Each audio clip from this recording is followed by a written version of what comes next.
And hello, ladies and gentlemen, and welcome to another episode of The Kuehl Show. I am your host, as always, the insider of the insiders, Tyler Kuehl, on his 9th cup of coffee today because he had to pull the morning shift on this Labor Day. Get it, kids? You work on Labor Day. It's a crazy concept. We have us an awesome show for this Monday midday edition of TKS. We have a guest waiting in the wings. She'll be one of the best. She's one of the best guests we actually had on this show. Haven't had her on in a while, but we'll get to her here in just a minute. We got Thomas Biondo, the captain of the Five Timers Club, coming up here in just less than an hour's time to talk about the Olympics and the Atlantic Division, because I think we should be done talking about the Central, how the last few weeks have gone. But we'll get to him later on as well. We'll also have my lovely reaction to the Women's World Championships wrapping up last week as well. But we must thank you all for watching us here on The Kuehl Show today, and also the replay if you're watching this later on 12 Ounce Sports. We had to make things work because the Labor Day schedule kind of got a little wonky, and next Monday as well, because I'm going to go see Michael Bublé next Monday. The wife and I are going to go see Michael Bublé, so I can't do a show then because I don't know how much Bublé would appreciate it if I was doing a live stream up in the bowels of Van Andel Arena. Anyways, so that's why we'll have a couple midweek shows. We did that earlier on during trade deadline season. It's okay. You guys love it. You guys post about it. Or at least I think you guys post about it. If you don't, I've never tagged in it, so I don't know. Guys, I need more coffee. That's all I need. Let's get to it here on this special TKS brought to you by Second String Leather Company, #crafted from the crease. Check out Collection 9, guys. I know we're a little bit of ways away from Christmas, but it's not a bad idea to start ordering stuff now on secondstringleather.com. Wallets, bathroom bags, keychains, coasters, pillows, t-shirts, good stuff, all from secondstringleather.com. Now with that, let's bring in our first guest today. She is one of the amazing minds behind Access HockeyMI, making, I believe, a 4th appearance on The Kuehl Show. It's been a minute, but she is the best in covering Red Wings prospects, dare I say, best covering the USHL as well, covers the Lumberjacks, and it's just just loves hockey, loves watching the Griffins. Had a weird year last year due to the pandemic and whatnot, but then again, we all had. Ladies and gentlemen, welcome back to the show, Rachel Anderson. Rachel, how are we doing today? I'm doing very well. That was quite the intro. Thank you. I'm flattered. It is. Okay. I think we talked about this. I set the bar way too high with the very first time I had you and Janae on. I went all out, had the goal horn play. This was the podcast day, so I went back and edited it, made it all sound fancy and stuff, and I'm like, I'm never going to be able to replicate that. I set it way too high.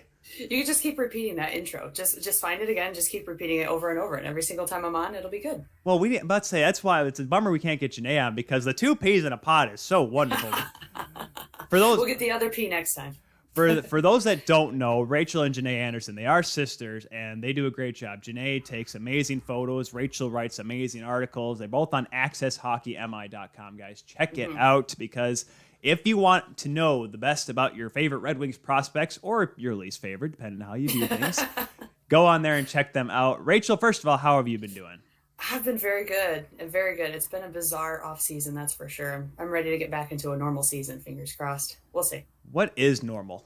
Dude, I don't know. Janae and I keep calling last year the silly season because it's just, there's really no making sense of any of it. So every video cast, we just reference it as the silly season because I think everyone's just kind of over it. So hopefully things actually look like they used to this coming season. Me too, because, I went to one game last season, one Griffins game last year, which... That's sad. Well, hey, it literally, it was, we went, and it was crazy enough, it was on Cinco de Mayo. No. Yep. Yeah, Cinco de Mayo. And we literally went because, and we paid a crap ton of money for tickets because, we have to keep the streak alive. I am the only member of my family now, because my dad wasn't able to go, my mom didn't go. My aunt didn't go. I'm the only member of my family to have gone to a Griffins game every single season because my brother. There's no other way to celebrate. Honestly, Cinco de Mayo. in an arena. Well, we went to Luna there on Ionia first, and the wife and I, my brother and his girlfriend. So my brother, of course, was born in '98, so he doesn't have that distinction. He's been going to games since then, but we had a few margaritas before we went into that arena, and. Listen, I think we may have beaten the piped-in crowd noise that they had there at the van. I think we made that our goal because we heard it, and it's.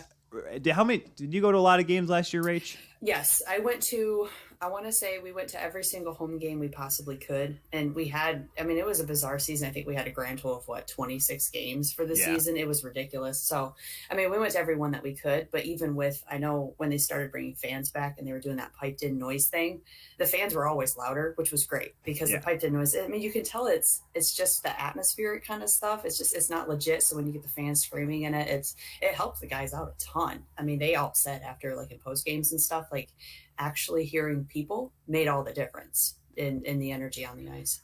Yeah, and it's funny because people I remember when you first heard on TV hearing piped in noise like in the NHL Yeah. bars. Everyone's like, "Oh, this is weird." It's weirder when you're at the game because you're Yeah. like I was ready for echoes because I mean, you and I, we've both been in the van Yeah. when it's morning skate when it's just empty.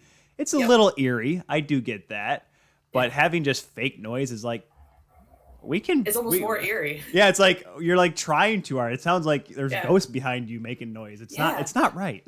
There's actually a couple times because I'll listen to the opposing team's broadcast in one ear while I'm watching the game because I like to hear their input at the same time. So I'll have like I know Kaiser didn't broadcast at all last season, which was sad. But Yeah. so I'd have the away team in one ear, and then I would hear everything in the van in the other ear, and it was super creepy because I always wanted to tell people to shush because you just hear the kind of it sounded like just waves and wind. It didn't sound like people. So when the fans actually got into it, I really appreciated that because it sounded way less like haunted house style. Yeah, and that's a bummer because Bob Cater, for those that don't know, he had a Yeah. heart condition that dates back a couple years, but he had a flare up right before the season. So the Griffins had Larry Figurski calling the games. Who it's funny, I think my wife's always said that one of her teachers growing up was Figurski's wife, I guess. So Yeah. that was, or he went to school with the Figurski's kid. Granville apparently is a very tight knit community that I don't know about. It is.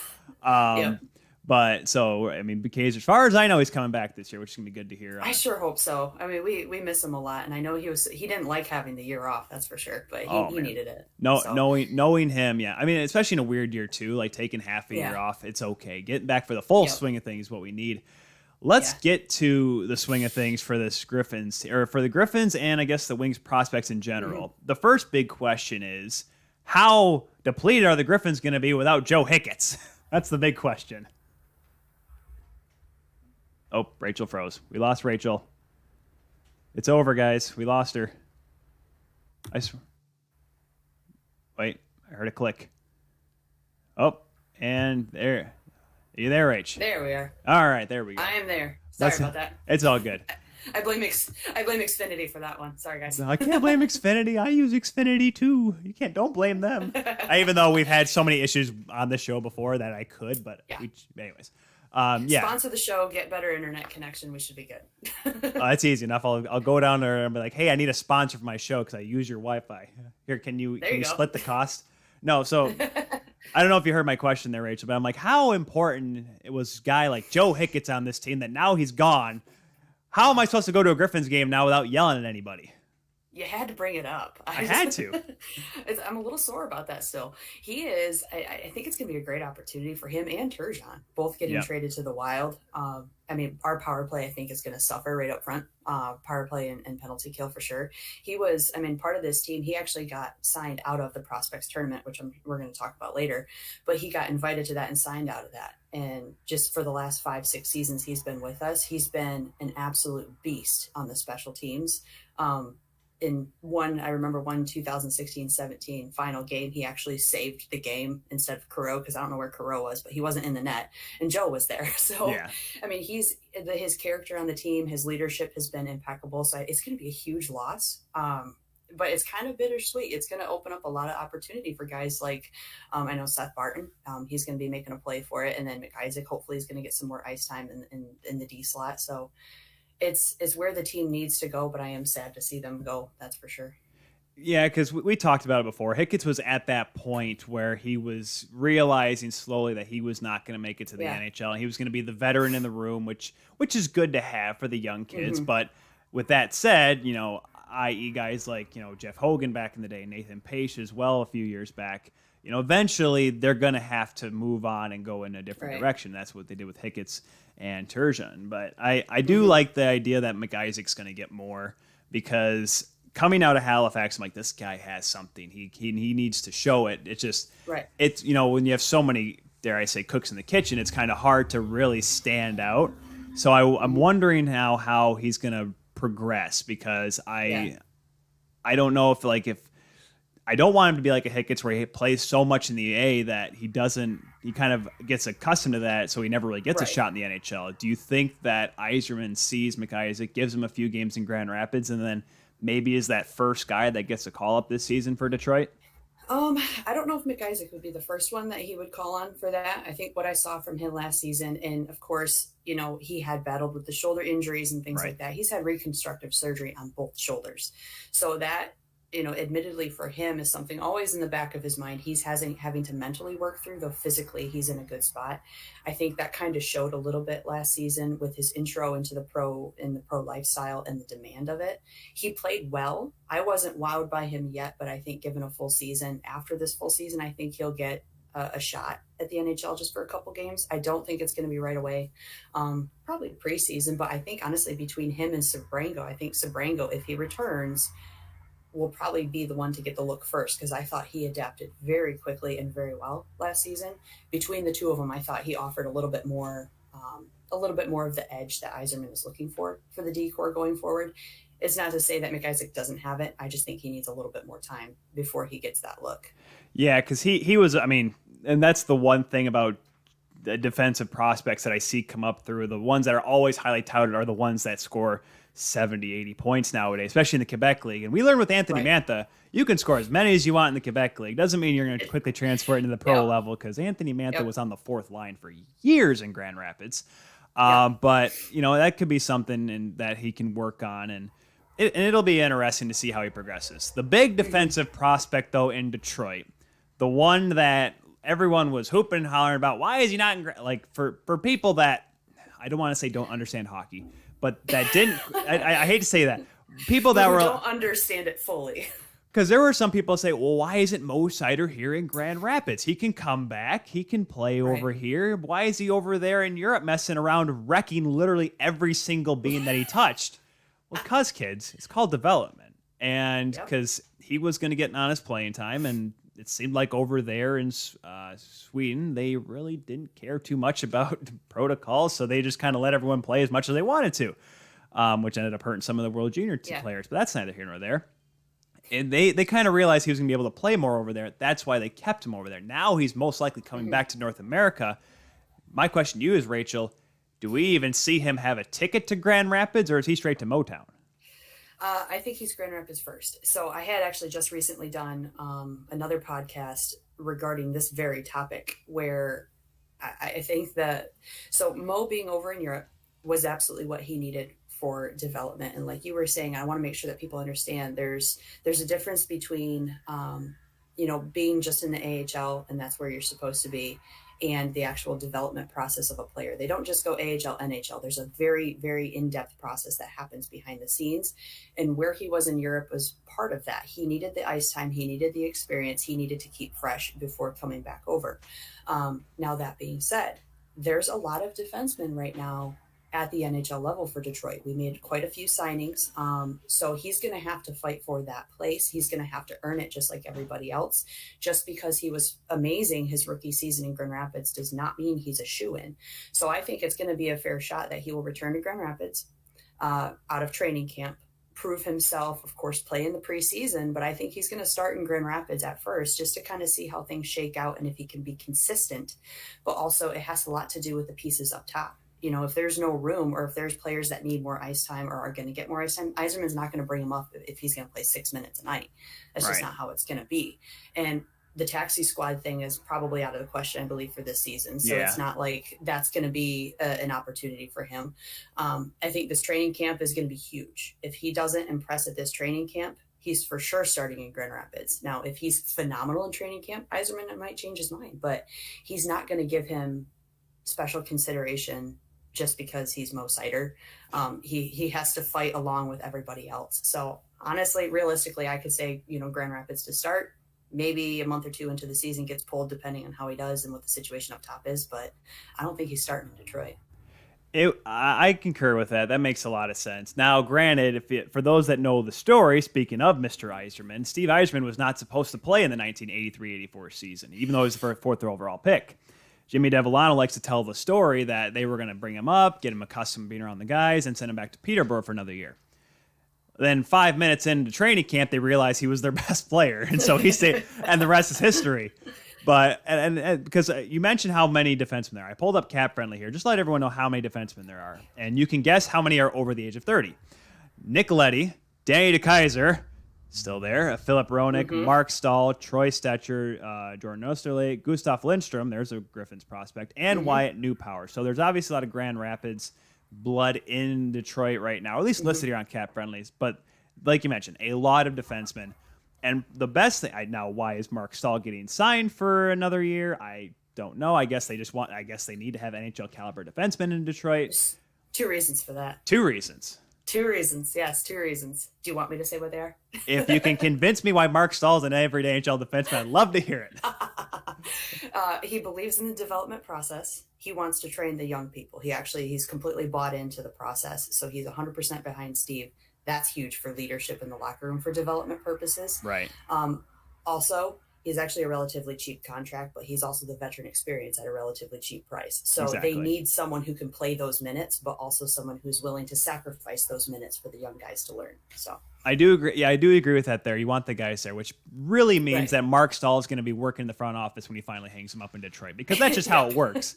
I mean, gosh, how many years was Marty Brodeur in St. Louis? He played 6 games for them. But and you got to like that, because that shows. So when like guys, like I said, Gustav Lindstrom may be getting some looks this year, and Hronek, who has slowly developed into the everyday NHL, even though how many years was he in Grand Rapids? 3, I think. 2. Off and on. 2.5, I think. Yeah, and some guy, and he was able to get that call up right away, and it helped that they finally got rid of Cronwall's contract and a couple of other older defensemen. So Jonathan Erickson being another. So you're going to see a lot of more youth with this Detroit team. Right. That said, we talked about a guy like Mo Seider last year a little bit, asking, is he going to make the jump last year? Well, it didn't quite happen. Didn't come over. But who do you think from the prospect pool that the Red Wings have is going to come over to North America, let alone, maybe not Detroit, but come here to Grand Rapids and work their way into the system that way? Defensively or forward? Yes. Both. Everybody. At the entire time. Swedish Elite League's coming to play in Grand Rapids. Oh, that would be a dream come true. I would definitely have to get a Swedish jersey. Man, my brain instantly goes to Raymond. He's not a for sure. There's been talk that he might get pulled over. I know he's coming for training camp. But as far as signing anything, I'm not sure he's a shoe-in yet. But I would love to see him over here, either him or Soderblom, Elmer Soderblom. Oh, yeah. He's been over with the Swedish league for several seasons now in the SHL, like at the very top tier, and has been doing a very good job over there, I think. And I would love to see him take on North American ice and see how he does. He's kind of an understated player. He's not. I don't think he's like star-studded material or touted like a star necessarily, but he's got a lot of really good qualities that I would love to see on the Griffins or the Red Wings. So he would be one that I would love to see come over, but I think Raymond might get the shot before he does.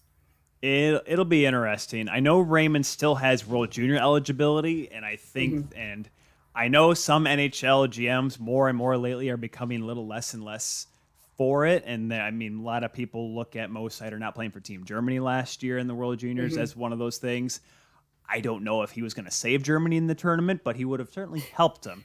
But it wouldn't have hurt their situation. It would not have hurt them. They would have probably been a little bit better stronger on the back end. But exactly. I do like Raymond.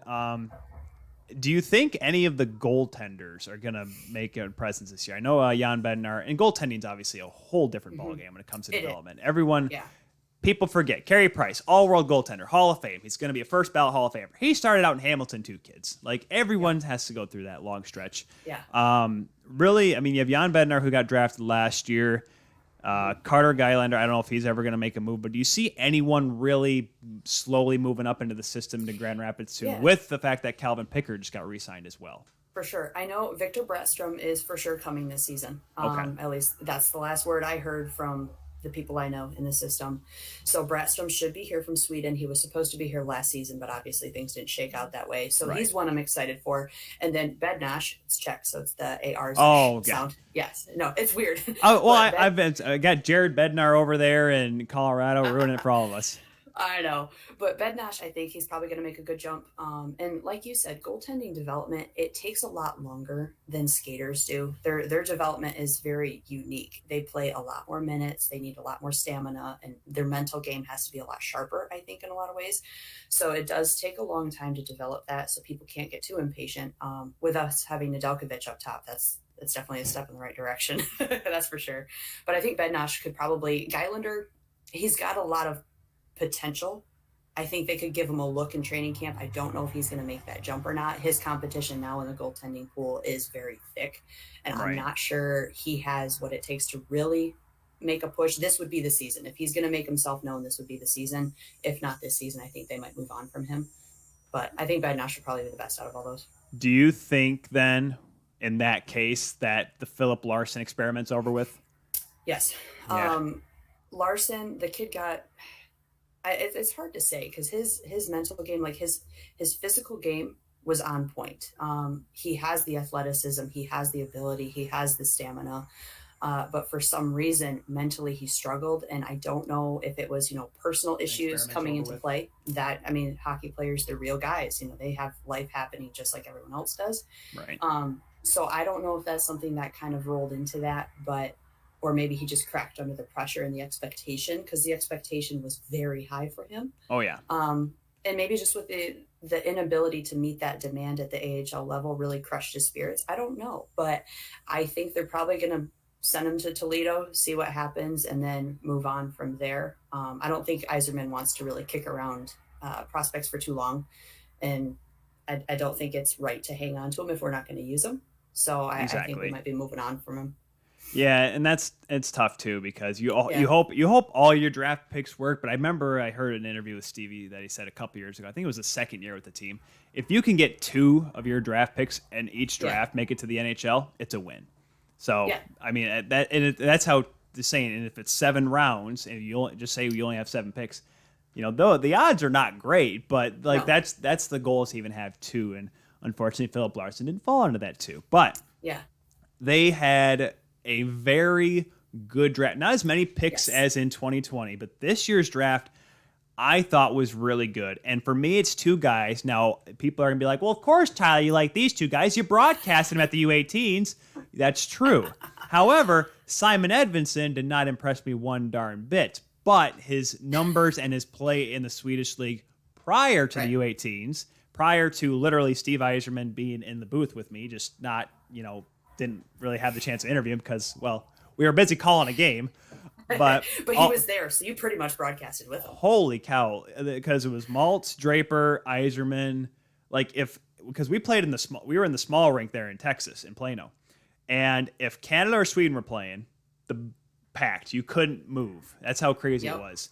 If any other team was playing, they were gone. They were not anywhere near that barn. Because they get Simon Edvinsson. That is their first pick of the draft. He ended up drafting him 6th overall. Mm-hmm. And the other guy who I really like, because I know it's a dumb cliche, but the 200-foot player, Liam Dover-Nielsen, I loved watching him play because he was the captain of the team. And while he wasn't statistically impressive during the under-18s, you could see had the tools to be a guy that can really be both a bottom 6 guy on your team, but if given a chance, he could play in the top 6 as well.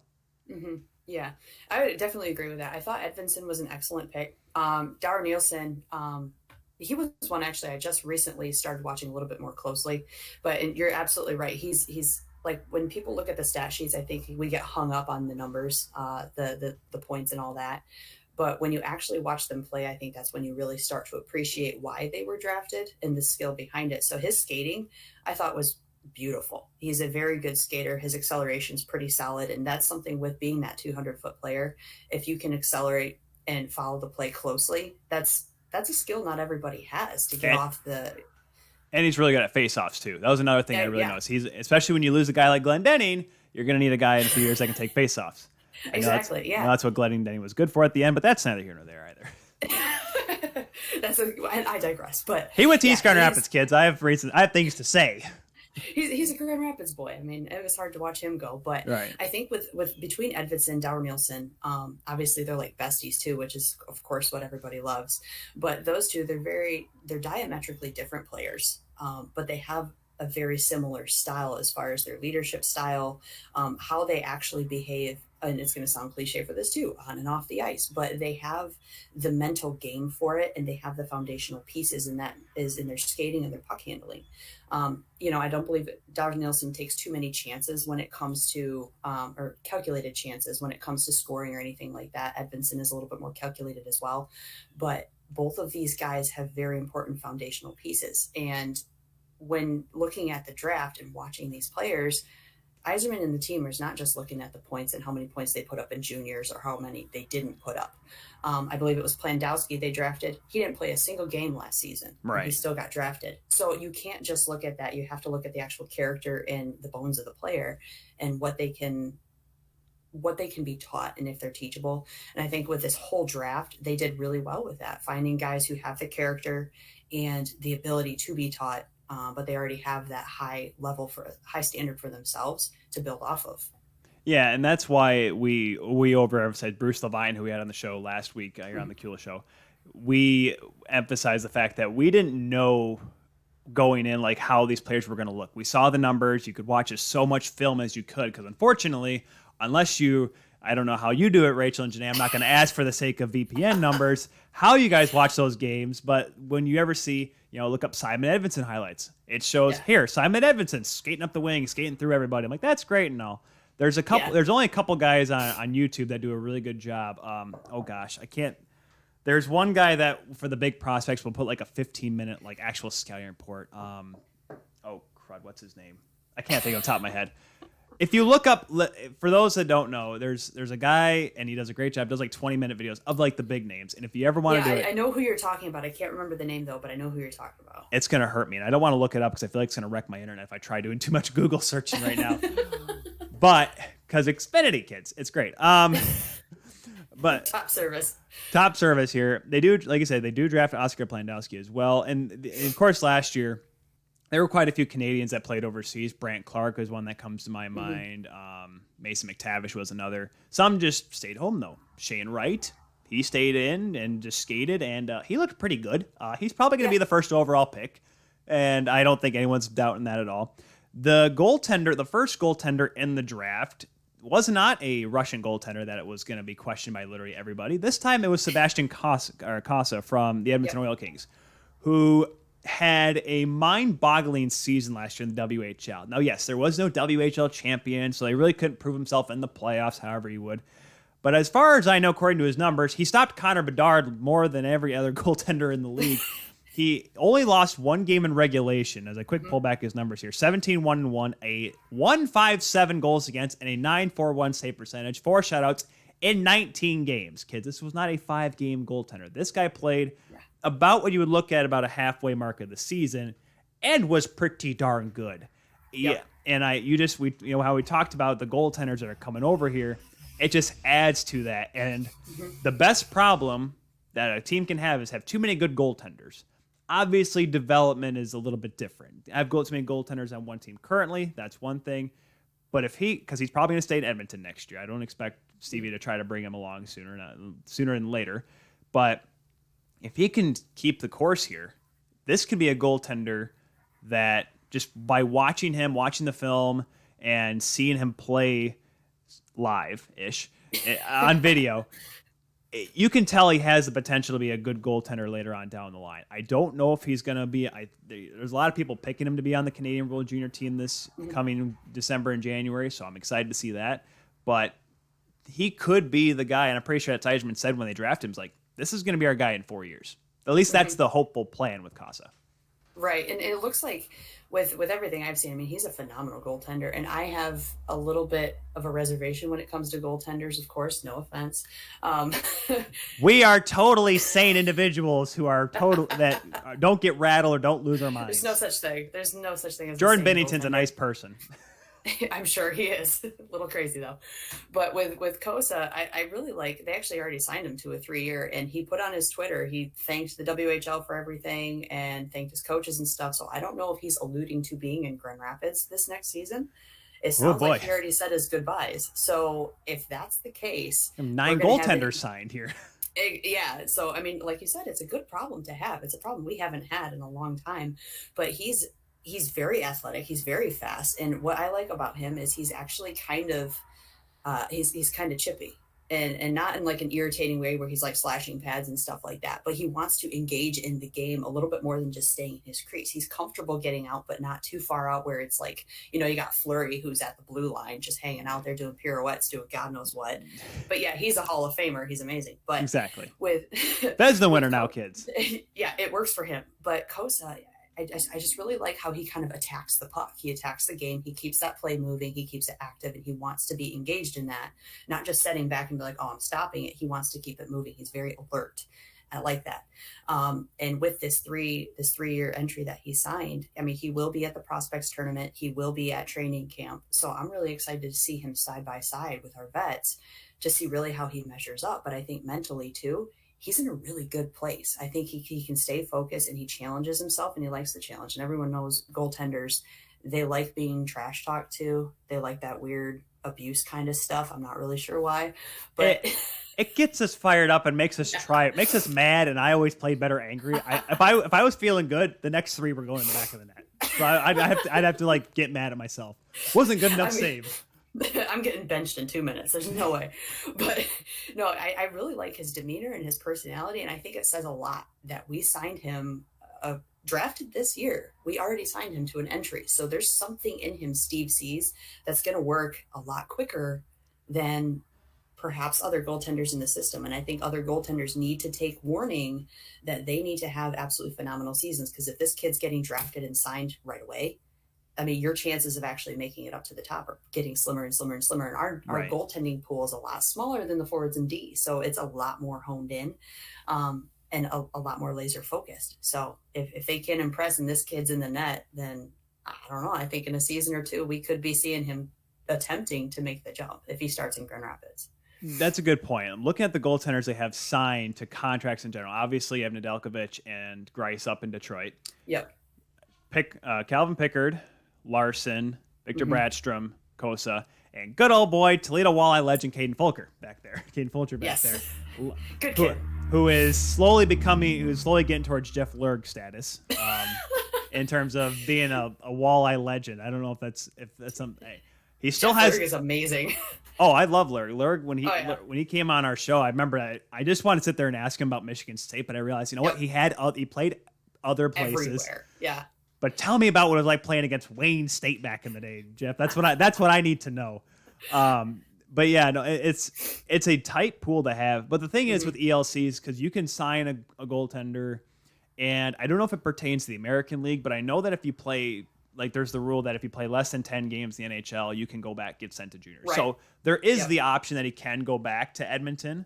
But I'm pretty sure, and whether that's just what Steve Eisman told him in confidence or behind the scenes, that would pertain to him coming up in Grand Rapids. But obviously, like you mentioned, how he does at the prospects camp, how he does at training camp will be the determining factor if he becomes a pro. I know junior hockey is up there in Canada. You technically are a professional, but not really.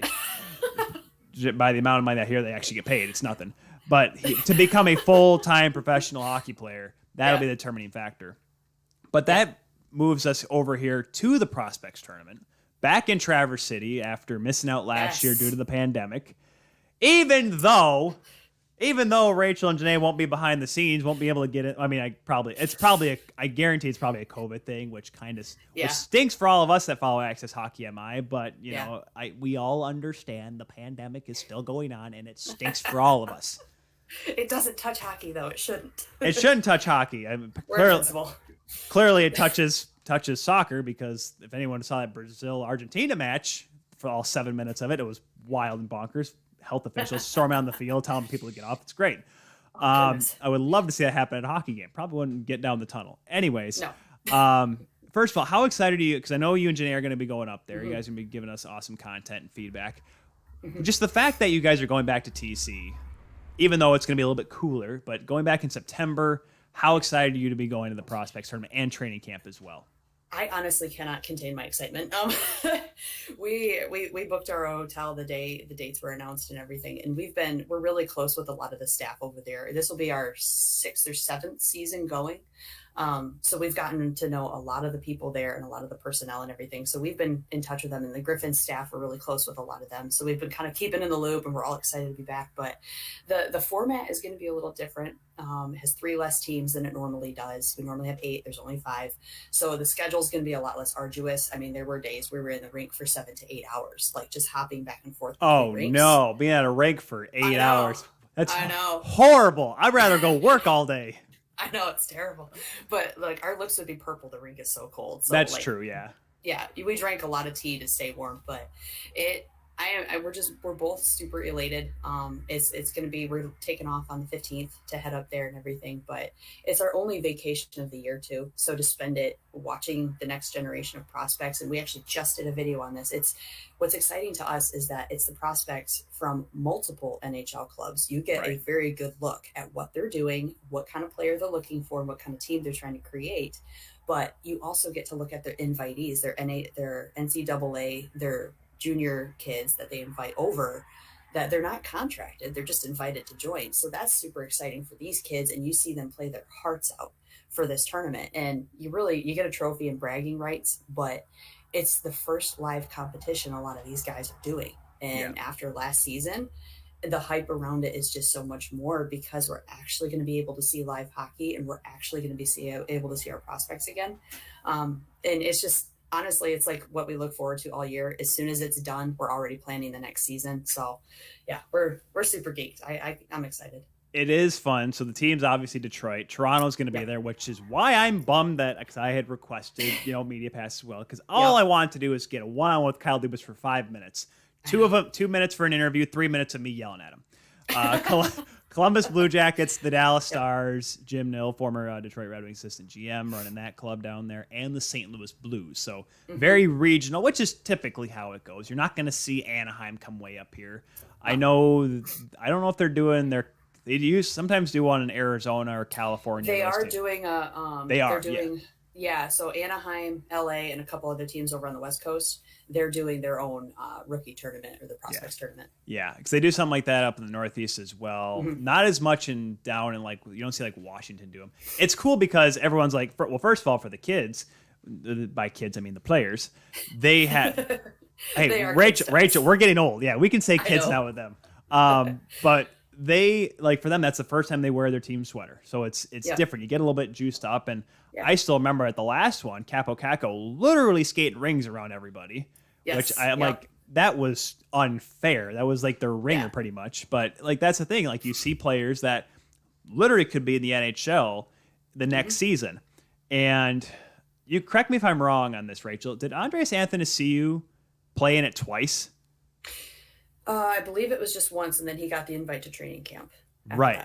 That's they used to host development camp there too before it switched over to the new arena. Yeah, I just thought to myself, I felt like there was one Griffin that played in it back-to-back years. And I just remember something how are you allowed to do that? You're a prospects tournament veteran. Yeah, right.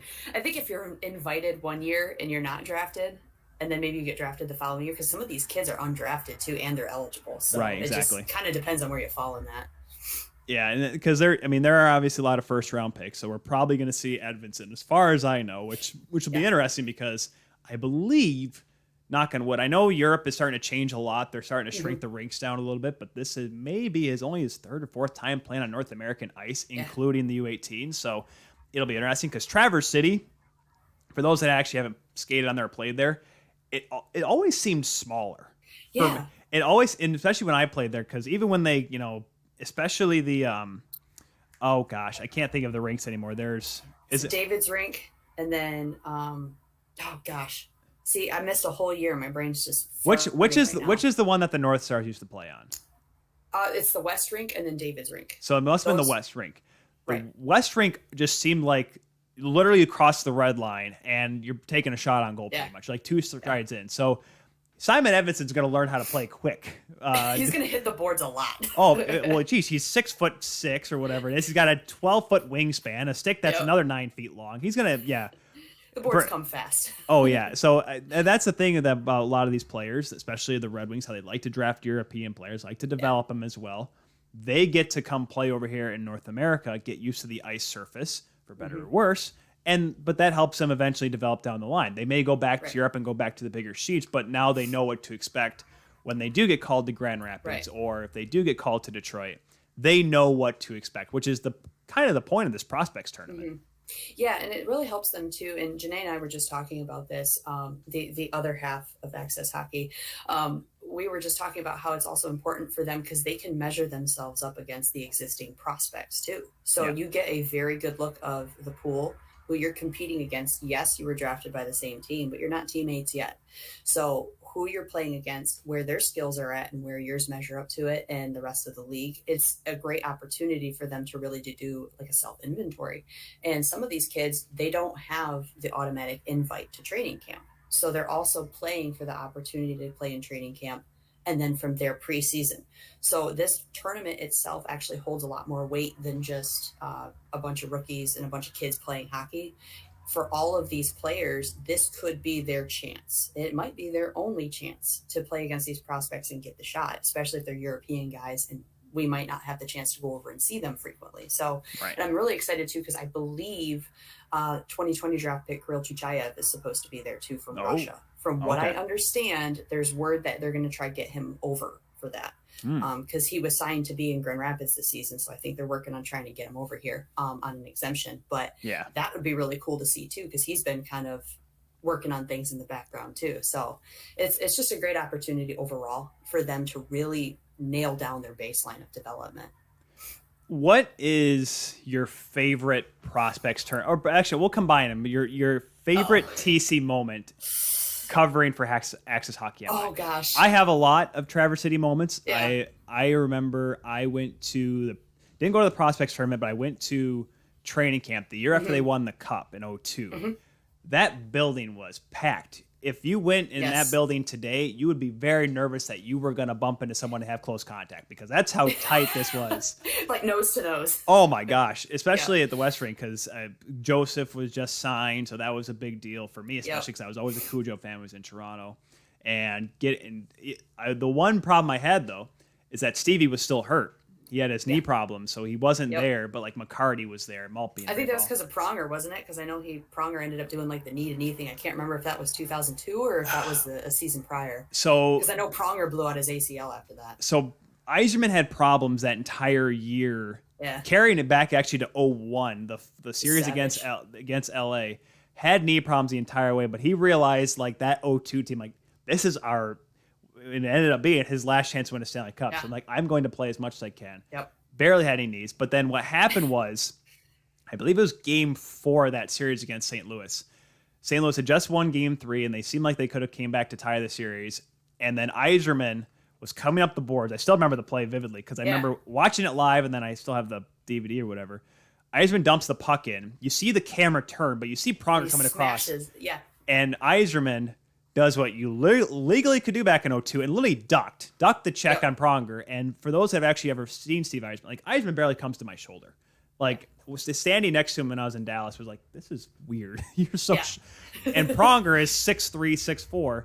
Yzerman ducks. He's at his knee, hyperextends his knee, blows his ACL out. He's done for the rest of the season. I don't think Pronger missed a whole lot of time the following season, but Yzerman at that point in his career, because he had knee problems when he was younger, just took like 80% of the 2003 season off, which stunk for me because I didn't get to see him. But eventually he came back, got to finish his career out in some form or another, and it was for that. But that was my favorite moment because I actually got to be there and see the Red Wings and got to sign autographs, and it felt very intimate. What about you with Access HockeyMI? Yeah, that I have a lot of them.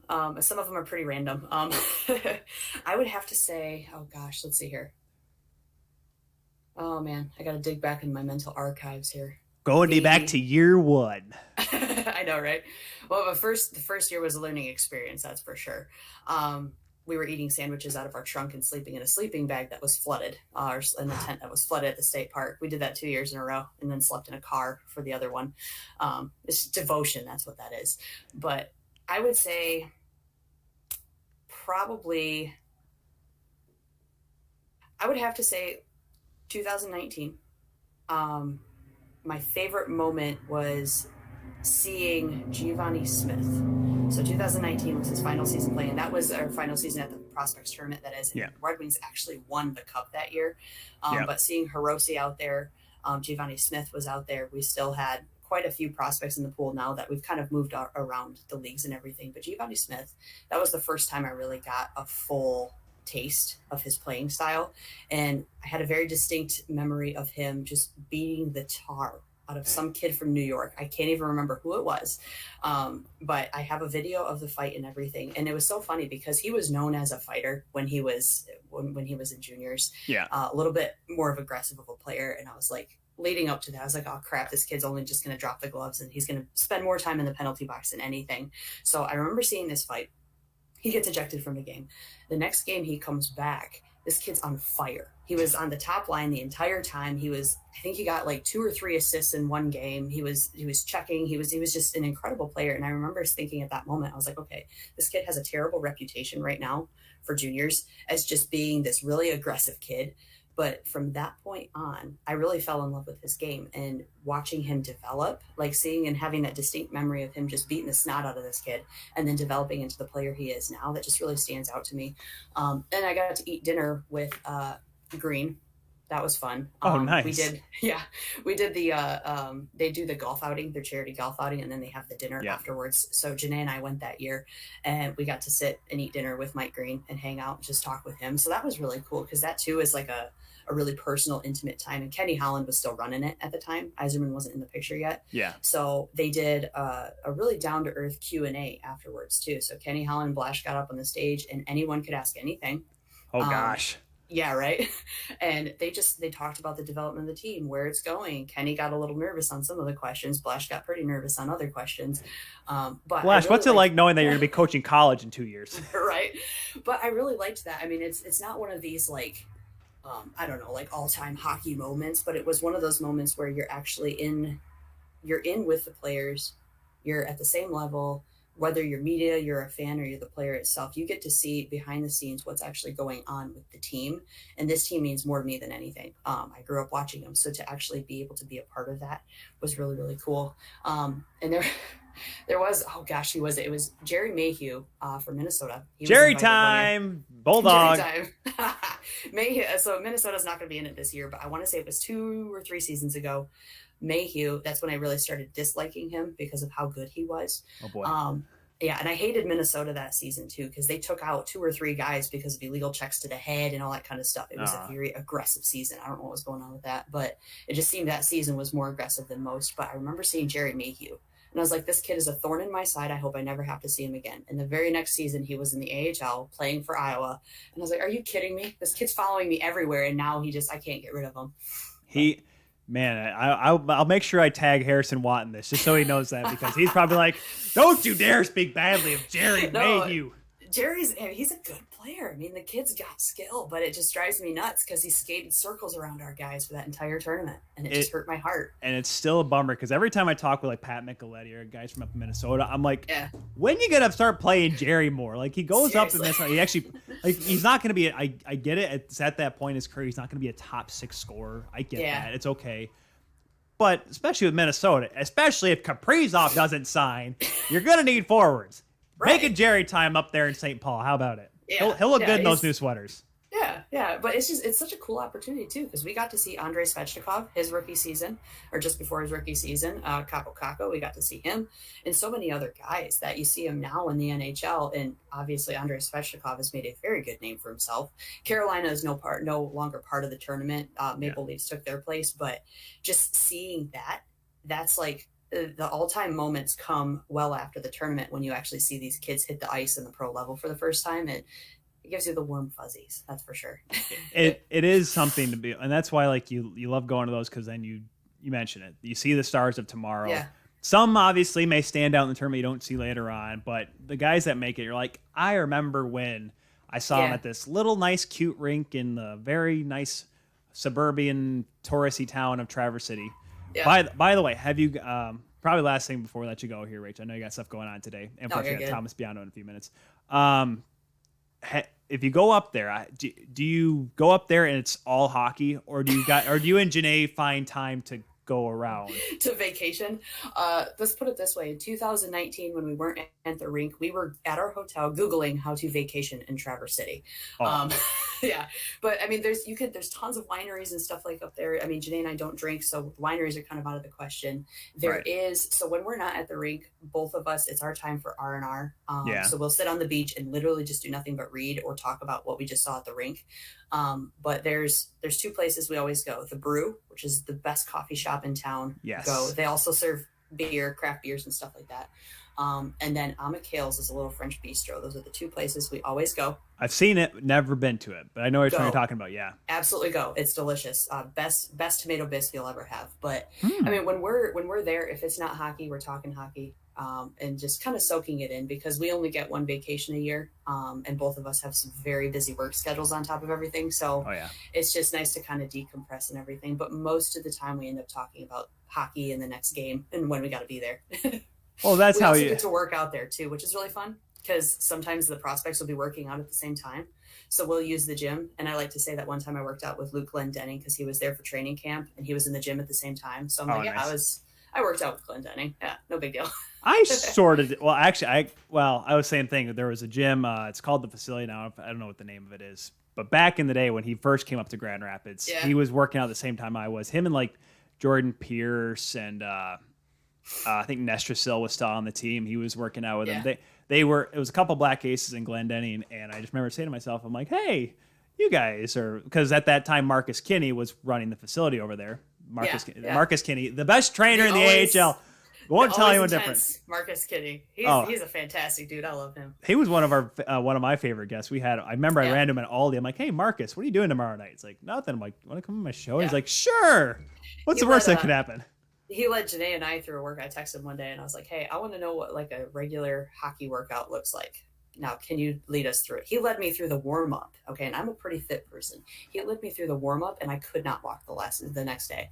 I was like, this is ridiculous. Like, I need to do this more, but he's a fantastic person. Well, and it's crazy because having worked out with him and then worked out with other people as well, it's functionality with endurance. It's so weird because everyone's like, oh yeah, just do a few curls, few bench presses and you're done. No, kids, you need to like train a certain way to last an 80 game season. He had us balancing with one leg on one of those Bosu balance balls. Oh gosh. We not holding on to anything and you had to balance on it, and it's like nothing but core strength. I still do it now because it's intense. It's perfect. And he's got these giant resistance bands and you're having to sprint with them and stuff, but I digress. He's an amazing person and fun to train with. I always tell every time we talk, he's like, hey, Tyler, whenever you want to get back in shape again, I'm like, Marcus, I don't play anymore, right? It's like, if you ever want to get back in shape, and I'm like, I do my lifts now and I get tired. I'm like, if I try to do a hockey workout, you're going to see me on the evening news. Yeah. Local broadcaster passes out in the middle of the road or passes out at the wheel or something. Hey, they're very functional. I try to do them at least once a week and mix in some of that kind of stuff. It's very, very practical. You can't walk, but the next day you feel really good. I still remember the workouts I used to do because my trainer had moved back to town. We were talking about the other day. And he's like, remember this? Like, we would work out like an hour and do like mile run with all like push like 200 squats and then clean and jerks. And I'm like, how the hell did I get through all that? Nowadays, like I do 3 sets of adrenaline and better coffee than this. Probably is probably what it was. Right. But holy, you should definitely get back at it because the ice is opening up soon. So the rinks are going to be opening up this month for skates and stuff. So we moved. I was telling you that we got a new place. We moved. We're like I can walk to Walker Ice. We're right over here, and that's going to be arena. Beautiful, beautiful really smart. Nice. Speaking of Griffins, former Griffin Mike Fountain runs the rink over here, and I got to get with him. Like, Mike, I need free ice because I'm bored. Well, the rink is really nice. It's really. I don't think there's a bad rink in the area. No, if you ask me, because Southside's been redone. Yep. And then Griff's Georgetown, they just bought that last year, the year Yep. before. So it was just Georgetown where Grand Valley played, but that's where I'll take my nephew. He does midget hockey, so I'll take him over there. Oh, nice. To play there. And that's a really nice. They've got 2 rinks there that are really nice. They used to turn one into a roller rink in the summer. I don't know if they did that. They used to do that. I don't think they did that this year. No, obviously not with the pandemic. I just remember that one, Griff's, and the Belknap, I know, is a popular one. Belknap's nice because it's cold, because the ice is really good. Georgetown, if you get it in the wrong time of year, like too early in the season, like in October, the ice can be super soft and really, really warm, and you will sweat 25 pounds off. That's what I always remember about that when we played high school. We played Jenison in November. If it wasn't 10 degrees outside, it would get really warm in there, and it just was. The ice gets pretty chopped up at that point. Never as bad as Ferris State. Ava Glaven Ice Arena. I love that barn to death because I grew up going to college games there, watching Chris Kunitz play and all that, and Rob Collins. The worst rink to play in. I love it. And speaking of Jerry Mayhew, I love that rink. I played a few games there, and it's miserable. Terrible ice. Well, because I sweat. It's so, like, you literally get out there, and like, it's the only rink that I broadcast in, because I usually broadcast in a suit these days. Yeah. I take off my jacket because it's that warm. It's a fun barn. It can be very loud. The ice is awful. It's horrendous. It's nothing personal. Nothing personal. I love you, Harrison. Don't at me, please, Harrison. Don't come after me. Love you. We have been chatting here with Rachel Anderson from Access HockeyMI. Follow her, guys, at Access HockeyMI on Twitter. Follow them. Go on accesshockeymi.com. Get ready for their loads of awesome content coming up for training camp and the Prospects Tournament. Check them out. Rachel, thanks again for coming on this very oddly timed TKS today. Enjoy the rest of your Labor Day, the rest of your holiday, and enjoy TC. I would say go to Northern Latitudes for me up there, but obviously I'll have to go up there sometime myself. I'll walk in for you. How about that? There we go. Just get a good smell and breathe it out. And a very safe, socially distant. Yes, of course. Safety first. Exactly. We will take a break, folks. When we come back, Thomas Biondo to come on and talk about more NHL talk here on The Kuehl Show. We'll be back right after this.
Welcome to MyBookie.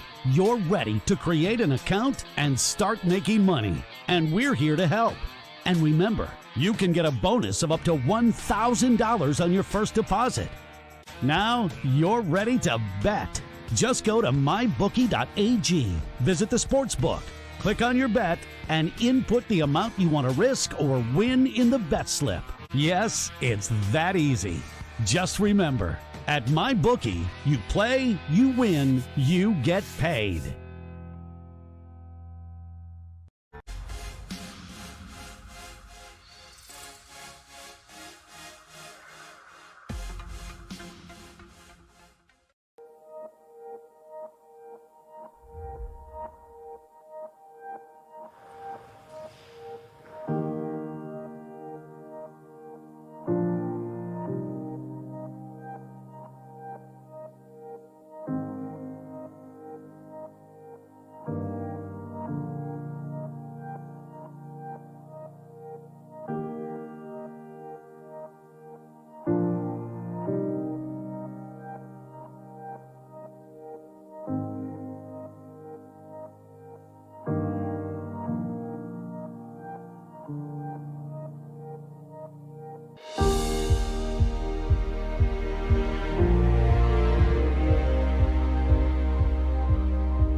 And welcome back, everyone, to the Kuehl Show here on 12 Ounce Sports. Tyler Kuehl, the insider of the insiders, here once again on this special Labor Day midday matinee here on the Kuehl Show Networks. Thank you for joining us, whether you're watching us on Facebook, Twitter, YouTube, or even Twitch. Yes, folks, we have a Twitch account. It's the Kuehl Show. It's very simple. It's just like it says on the bottom of your screen there. And, of course, if you're just joining us, you may have accidentally missed the Rachel Anderson interview we just had from Access HockeyMI. That's okay. The best part about us doing this live right here is that once the show is done, it's going to be on demand for you on the Kuehl Show YouTube channel or Facebook or Twitter or Twitch for 2 weeks because we don't have a paid subscribed account. We just do the free one. Anyways, also, if you don't want to watch us and see our beautiful faces, that's okay. I get it. It's best for, for your mental health. Just make sure you check it out in your favorite podcatcher as well to listen there.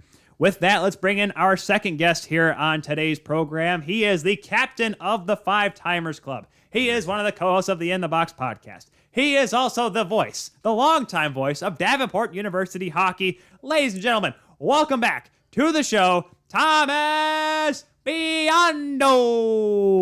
Thomas, how you doing, sir? Good to be here, sir. How are you? Kelly is yelling through the door. Hi, Thomas. Of course. Tell her I said hello, ma. He says hello too, dear. Good. I'm sure everybody loves the screaming right in their ear. That it's perfect. That's why. See, that's the best part about this mic here is that if I'm right here, it's really close. But if I go over here, they don't hear me as much, which is probably for the best. Well, you're a loud person, Tyler, so I'm sure they still hear you, buddy. You don't worry about that at all. You want to hear something really dumb? I was doing the races over here at Berlin Saturday night, and Okay. our video director comes in. I was actually calling the races. This is how much they were desperate Saturday night. And our guy comes in between. We're on a commercial break. He's like, Tyler, you need to project more. I'm like, what? Yeah. I'm like, do I have to scream? And I get it. There was, because I was the number 2, so I called some of the race. You know, Sure. this guy comes the inside, but I was also the commentator, so I didn't have to bellow out everything that was going on. But I'm like, am I really that quiet? I looked at the guy, Matt McKenzie, who I've known for years. I'm like, Matt, am I that quiet? And he's like, no, I can hear you just fine. I'm like, what's the problem then? Yeah, it's always hard to believe that somebody did not hear you clear. It's a problem, Thomas. It's shocking. So, Shocking. Thomas, let's talk about some stuff here. First of all, let's get to the very important question that I have for you today. Oh, okay. How did you grade Michigan football's week 1 against Western? Well, graded. I mean, seriously, I give it. I don't give out a lot of A's, but I'm gonna give it an A just because Western is college football is really different now. It's not like it was in the 90s where you expect to beat MAC teams and lesser non-Power 5 conference teams by 30 points. I think that's a mistake to assume that those are just going to be victories now. Yeah. I mean, just look around the country, look around the scoreboard. Montana beating Washington, taking a little luster off those this week, and I'm still terrified of that game, by the way. of course, because they were probably looking ahead. There's a little bit of look ahead there. It's just so anytime you can get a win by 30 plus points, I'm not going to be, or in the 30-point neighborhood, I'm not going to get upset about a lot, especially considering that Western, it was projected to be a really good group of 5 team. So good on them. Running quarterbacks in the past or RPO offenses in the past have given Michigan problems, and the new defensive coordinator, McCarty, one of those. Yeah. It looked real good in this first game. So, and obviously the only 2 incompletions were knockdowns from Cade McNamara. So overall, I've got to be real happy with what happened Saturday. Except for one obvious thing. Ronnie Bell out for the season. Yeah. I didn't jinx it, Thomas. I just said he had stick him on his gloves on that one catch they ruled as a pass interference, which was a BS call anyways. It's not my fault that after he scored, he got hit and his knee went the wrong way. That's why you don't text during a football game. I always text during football games because I can't talk to Kelly about it because Kelly would be like, shut up, Tyler, you're a Michigan fan. Everything's fine. I'm like, no, it's not. Well, Kelly's onto something there with telling you to shut up. But it is what it is. And now it's just the wide receiver room is deep. We just unproven. So now we get to give those guys a chance to prove themselves. This is the last football question. Everyone's like, this is a hockey show, is it not? 2 Michigan fans here having a heart-to-heart because especially since I'm going to go see Rutgers in a couple weeks, I need to make sure that team is 100% ready because I know it's Rutgers. However, Michigan the last few years has done that thing where I get nervous even if they play Rutgers. Anyways. Well, and Rutgers coach Greg Schiano, I mean, that he's back. And the only time in Rutgers history where they've really had success, guess who was their coach? Yep. Greg Schiano. So I nothing will be easy. And they got him back, and I expect it to be a dogfight. I don't think that this is not going to be your slightly older brother's Rutgers team. No, well, last year, for example, they were up 3 scores, and Cade McNamara had to go save Joe Milton's milk money. That's how bad it was last year. Now it's at home, so hopefully it's better. But is Cade McNamara on a tight leash, you think, or do you think since McCarthy's shown that he's a little bit of a wild card at times, that McNamara is going to be the start of the entire year? Entire year, I won't. I don't want to do that yet. But he'd have to be playing pretty poorly to be pulled against Washington. Right. I'm very comfortable. I mean, I don't want this to come off as another September Heisman for Michigan. Tate Forcier. Robinson. I mean, a lot of guys got that September Heisman tag, and I don't really want to do that, but I'm more than comfortable saying he's definitely my starter next week. And if he continues to play like he did against Western for the foreseeable future, for sure.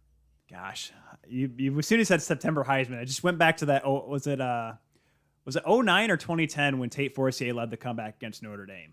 It was in that time frame. A lot of those years, those Hoke and Rich Rod Ayers years blurred together.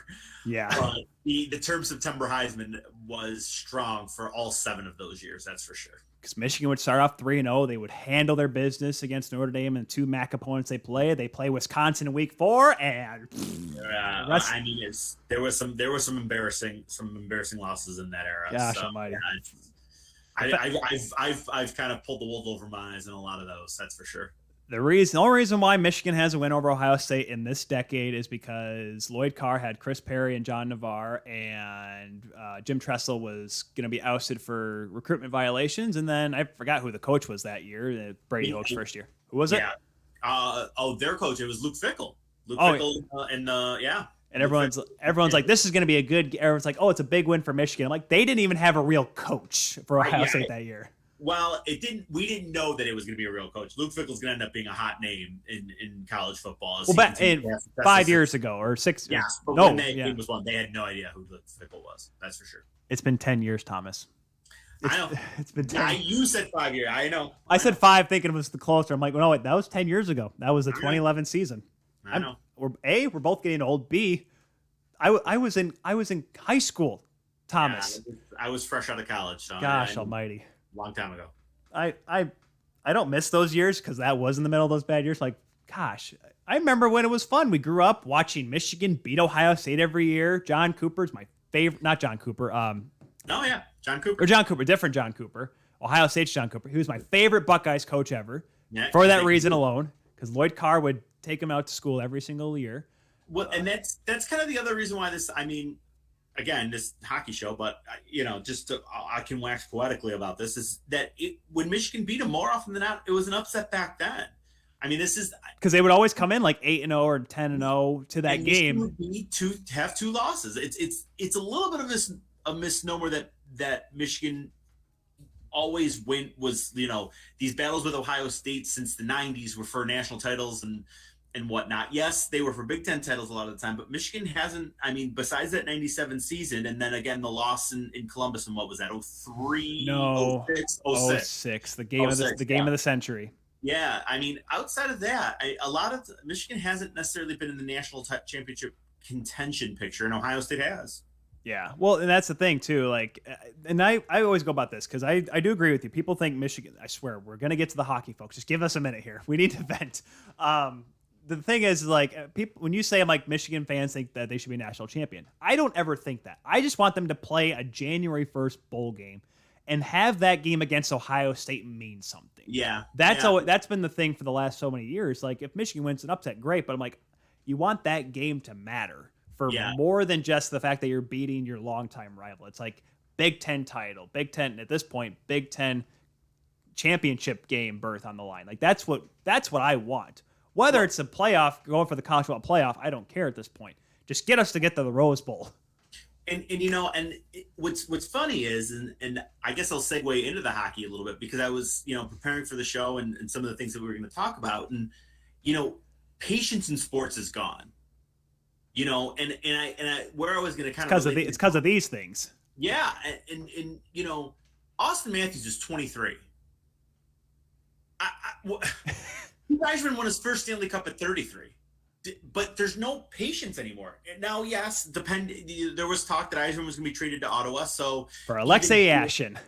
I mean, even here, patience wore thin, and it became questionable. But this idea that him and McDavid, because they haven't won a cup yet and lack of playoff success, hey, this just in, it's hard to win.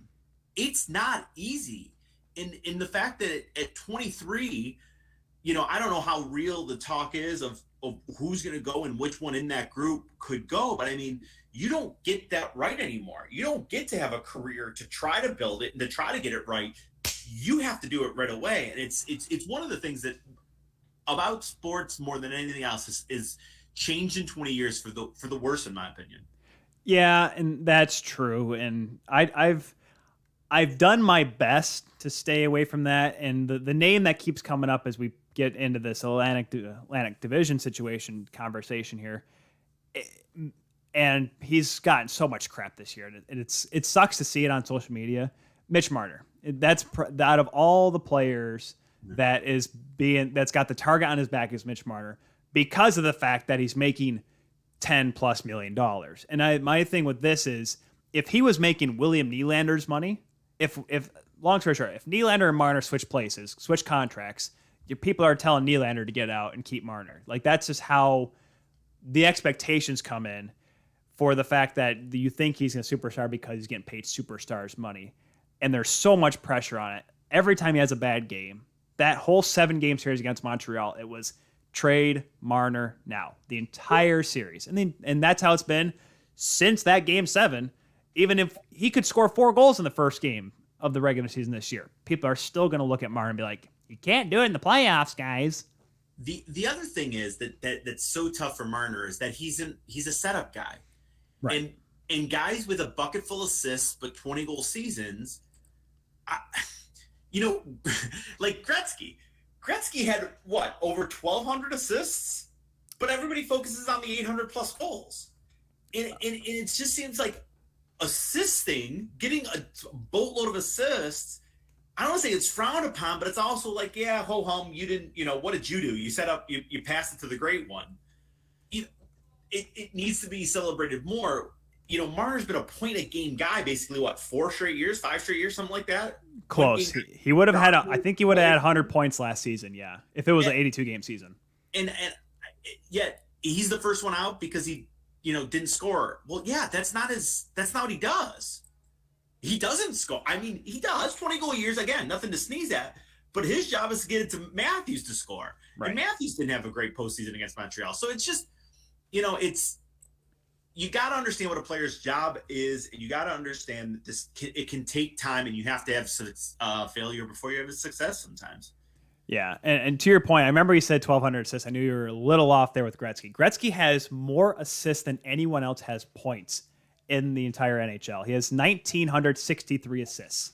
Yeah, because he's got 2,700 points, right? That's why I told someone, I'm like, and because he always said, oh, you could have played one more year, whatever, blah, blah, blah. Because he had, in his last season in New York, I got his hockey reference up right here, he had 53 assists. Yeah. If he played one more year, he would have had 2,000 assists, and probably, if he can keep up with his 9-goal pace, he had 99, would have had 900 goals. Yeah. I don't know. I love looking at that, Mike, with the big what ifs. Because I still say, if Yzerman wanted to play one more year, he would have hit 700 goals and been part of that club. But you know what? He wanted to get out. I respect his decision, and now he's with Detroit. Yeah. And, let's kind of quickly turn that as we kind of bounce around the Atlantic. This is not going to be as heavy-duty, folks, as we did with the Central, where literally we had everyone from the Central, like one person from each team. We're going to kind of swing around here, this Atlantic division, wherever the segue takes us. Detroit, we just talked with Rachel about the prospects. You're probably going to see Mo Seider at some point. Philip Roenick just got a nice little extension there as well. You have Alex Nedeljkovic, which is just showing that Don Waddell right now is looking like a buffoon after the whole Jesperi Kotkaniemi little fiasco we have here, which, by the way, folks, if you haven't paid attention, Kotkaniemi is a Carolina Hurricane because Montreal's like, screw that contract. We'll take the picks. They got Christian Dvorak, and he's a pretty good player. Like, we'll get to Montreal here in just a moment as well. But you got to think that Detroit's going to be flirting with 500, Thomas. The way this team is developed, the way they're a little bit more competitive, and now they have a goaltender. This could be close to a 40-win team. Yeah, I think that's fair to expect that. I think, they bottomed out with the 39 points in the COVID shortened year. So they were on pace for 46 or 47, as I think if you play the full thing, 45, whatever works out on a point per game basis. They come back and, they had, I believe it was 2 6-game losing streaks. But outside of that, I think they were a 500 team. Or they started 4-10. I had done this research for one of our shows on In the Box, and it was they had a real tough start, kind of like Ottawa did. Yeah. But then after that, they were basically flirting with a 500 team then. So yeah, I don't think it's ridiculous to think that this team needs, and they need to be within 8 to 10 points of a playoff spot around the trade deadline. Not saying that they should necessarily buy, but they need to continue to show a pulse. And I understand, it's Steve Yzerman and he's building it and he's taking his time to do it. But there was the bottom out, and then there was a good improvement next year, and I think they need to continue to show good improvement year over year. And last year they were never in a playoff chase. They were remarkably better, but they were never in a playoff chase. And now I think it's fair to expect that. Not even if they don't get there and end up on the outside, because that East is really good. I think showing that progress is necessary. And it's going to be very interesting because this Atlantic division is a big question mark all around. But the fact that they're improving, and that's why, like I said, folks, we're taking the segue here to Ottawa. I would not be shocked if Ottawa come April, come late March, come past St. Patrick's Day, is a few points behind a wild card spot. I still think the Metro may have a stranglehold on the amount of playoff spots, similar to how the Central is going to out west. But Ottawa has this weird formula. If you literally took out the month of January, Ottawa could have been a playoff team with how bad Calgary was at the end, how bad Vancouver was at the end. Now, granted, Vancouver had this massive COVID problem, so that I put an asterisk next to that. But Ottawa was a very good hockey team, mainly because they just played so darn loose. And that's what the nice part of it is when you have a bunch of kids on your roster. Yeah, you said it. Like Montreal and Calgary, I just remember because Calgary is playing all those games late because of the COVID issues for Vancouver. So, there was the Canadian team. It was just a mess of scheduling. And Calgary had all these games left where they had like 4 games in hand and were 8 points back. And all Montreal needed to do was like get a tie their last 3 games and didn't. And like they didn't clinch. Calgary just kept losing enough for them to finally clinch. Well, Ottawa, again, they had a very rough start, and that put them behind the 8 ball. Matt Murray couldn't make a save. And they were 0 for 9 against the Oilers too. Oh yeah. They were 0 for 9 against Edmonton. If either one of those 2 things changes, they may make the Canadian playoff last year. So and they'd be in the Stanley Cup Finals, not Montreal. I mean, because they would have bumped Montreal. So if the same trajectory works, sure. But I think that's a stretch, to be honest. But I understand your point, and you're right. And that's the thing is, if they continue along, again, we talk about you want to see improvement, you want to see a rise in trajectory. They need Matt Murray to be good for the entire season for this to be any sort of realistic dream. But if he is, again, this team's gonna be like Detroit, where they may not make the playoffs, but they're not going to be an easy out for anybody on a night-in, night-out basis. And it's going to make the Battle of Ontario worse, because now that I said that Ottawa could have been the team that goes to Stanley Cup Finals, that just reminds me of the fact that Ottawa would have been the team to come back from a 3-1 deficit against Toronto, which in a sick way is worse than Montreal doing it, kids, because Ottawa, going back to Michigan football here, it's like when Michigan State won like 4 in a row against Michigan. Like that, like even though Michigan at one point was awful enough that they were supposed to lose the state, like that's how it was. Losing to little brother 4 years in a row. It just Kelly's going to come and fight you. Be careful. Kelly has the Paul Bunyan Trophy right now on her side of the bed. She has nothing to complain about. All right. True. The way they played at Northwestern on last Friday, I'm not counting Sparty out. You should never count them out. But I love the way Ottawa battles. That's what's going to make this Atlantic division so interesting. Do we even want to talk about Buffalo? Should we even bother? The only thing is what I want to know is what's going on with Jack Eichel. I mean, how is that going to resolve itself? So he fired as his agent, get it to new agent. I kind of expected a deal to be announced any minute after that. It didn't happen.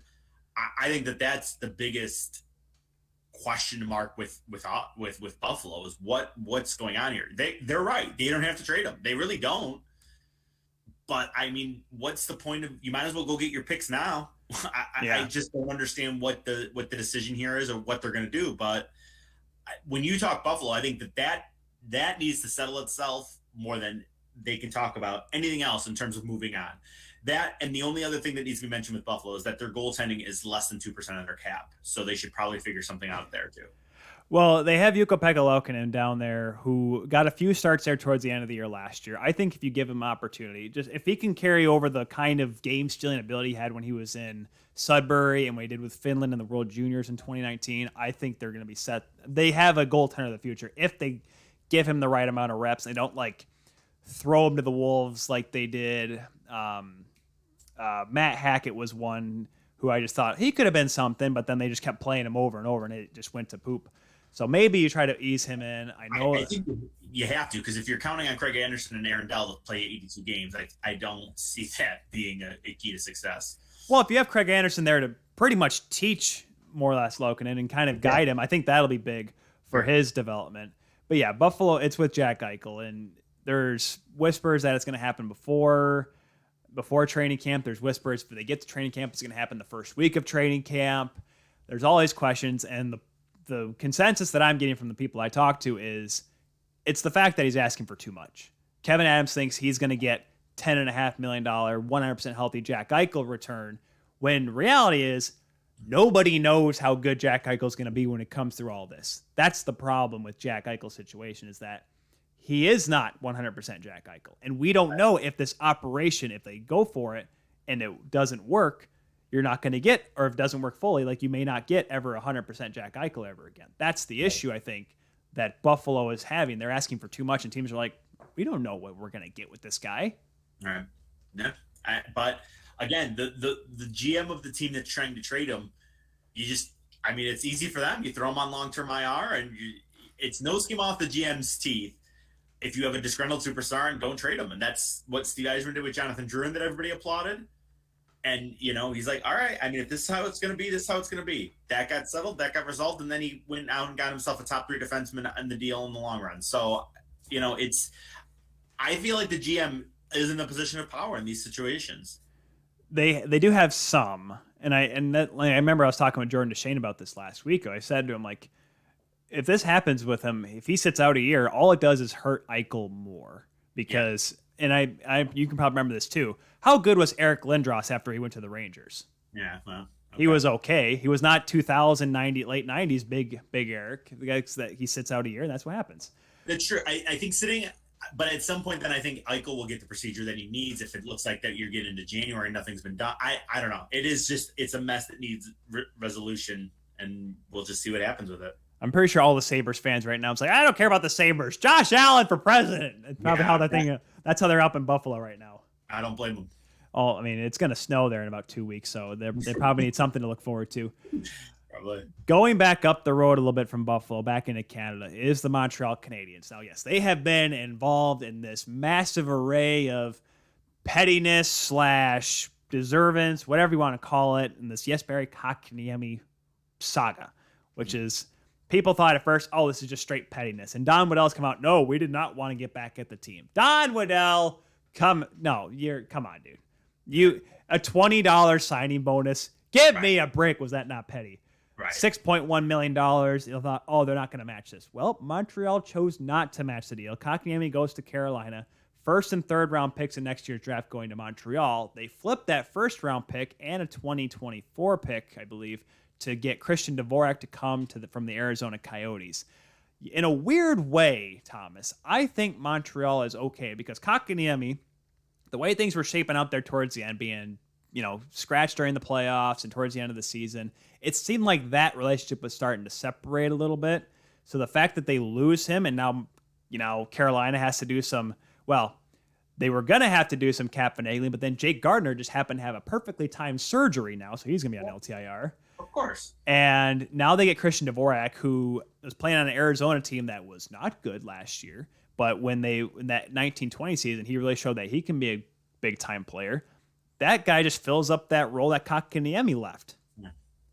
Yeah, and so Montreal's kind of a weird situation for me where I don't, after a run to the Stanley Cup and a little roster turnover, but not much roster turnover, I really have no idea what to make of them.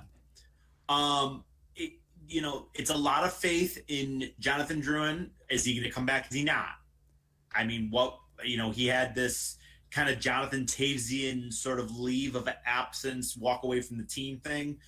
Is he going to be back? Is he going to play what? Is he going to be where is he fit into the roster? From what I've heard, he is coming back. But to your point, how is he going to be is the big question. Yeah, absolutely. You like what you saw from Cole Caulfield. Nick Suzuki's took a step forward. I don't like. Getting back to Kotkaniemi, I hate giving up on a 21-year-old. I hate that. That's still a little too young for me to say, okay, yeah, just walk away. Especially considering the fact that it's likely that Shea Weber's headed to long-term IR. If he ever plays again, that would have helped the money aspect of it.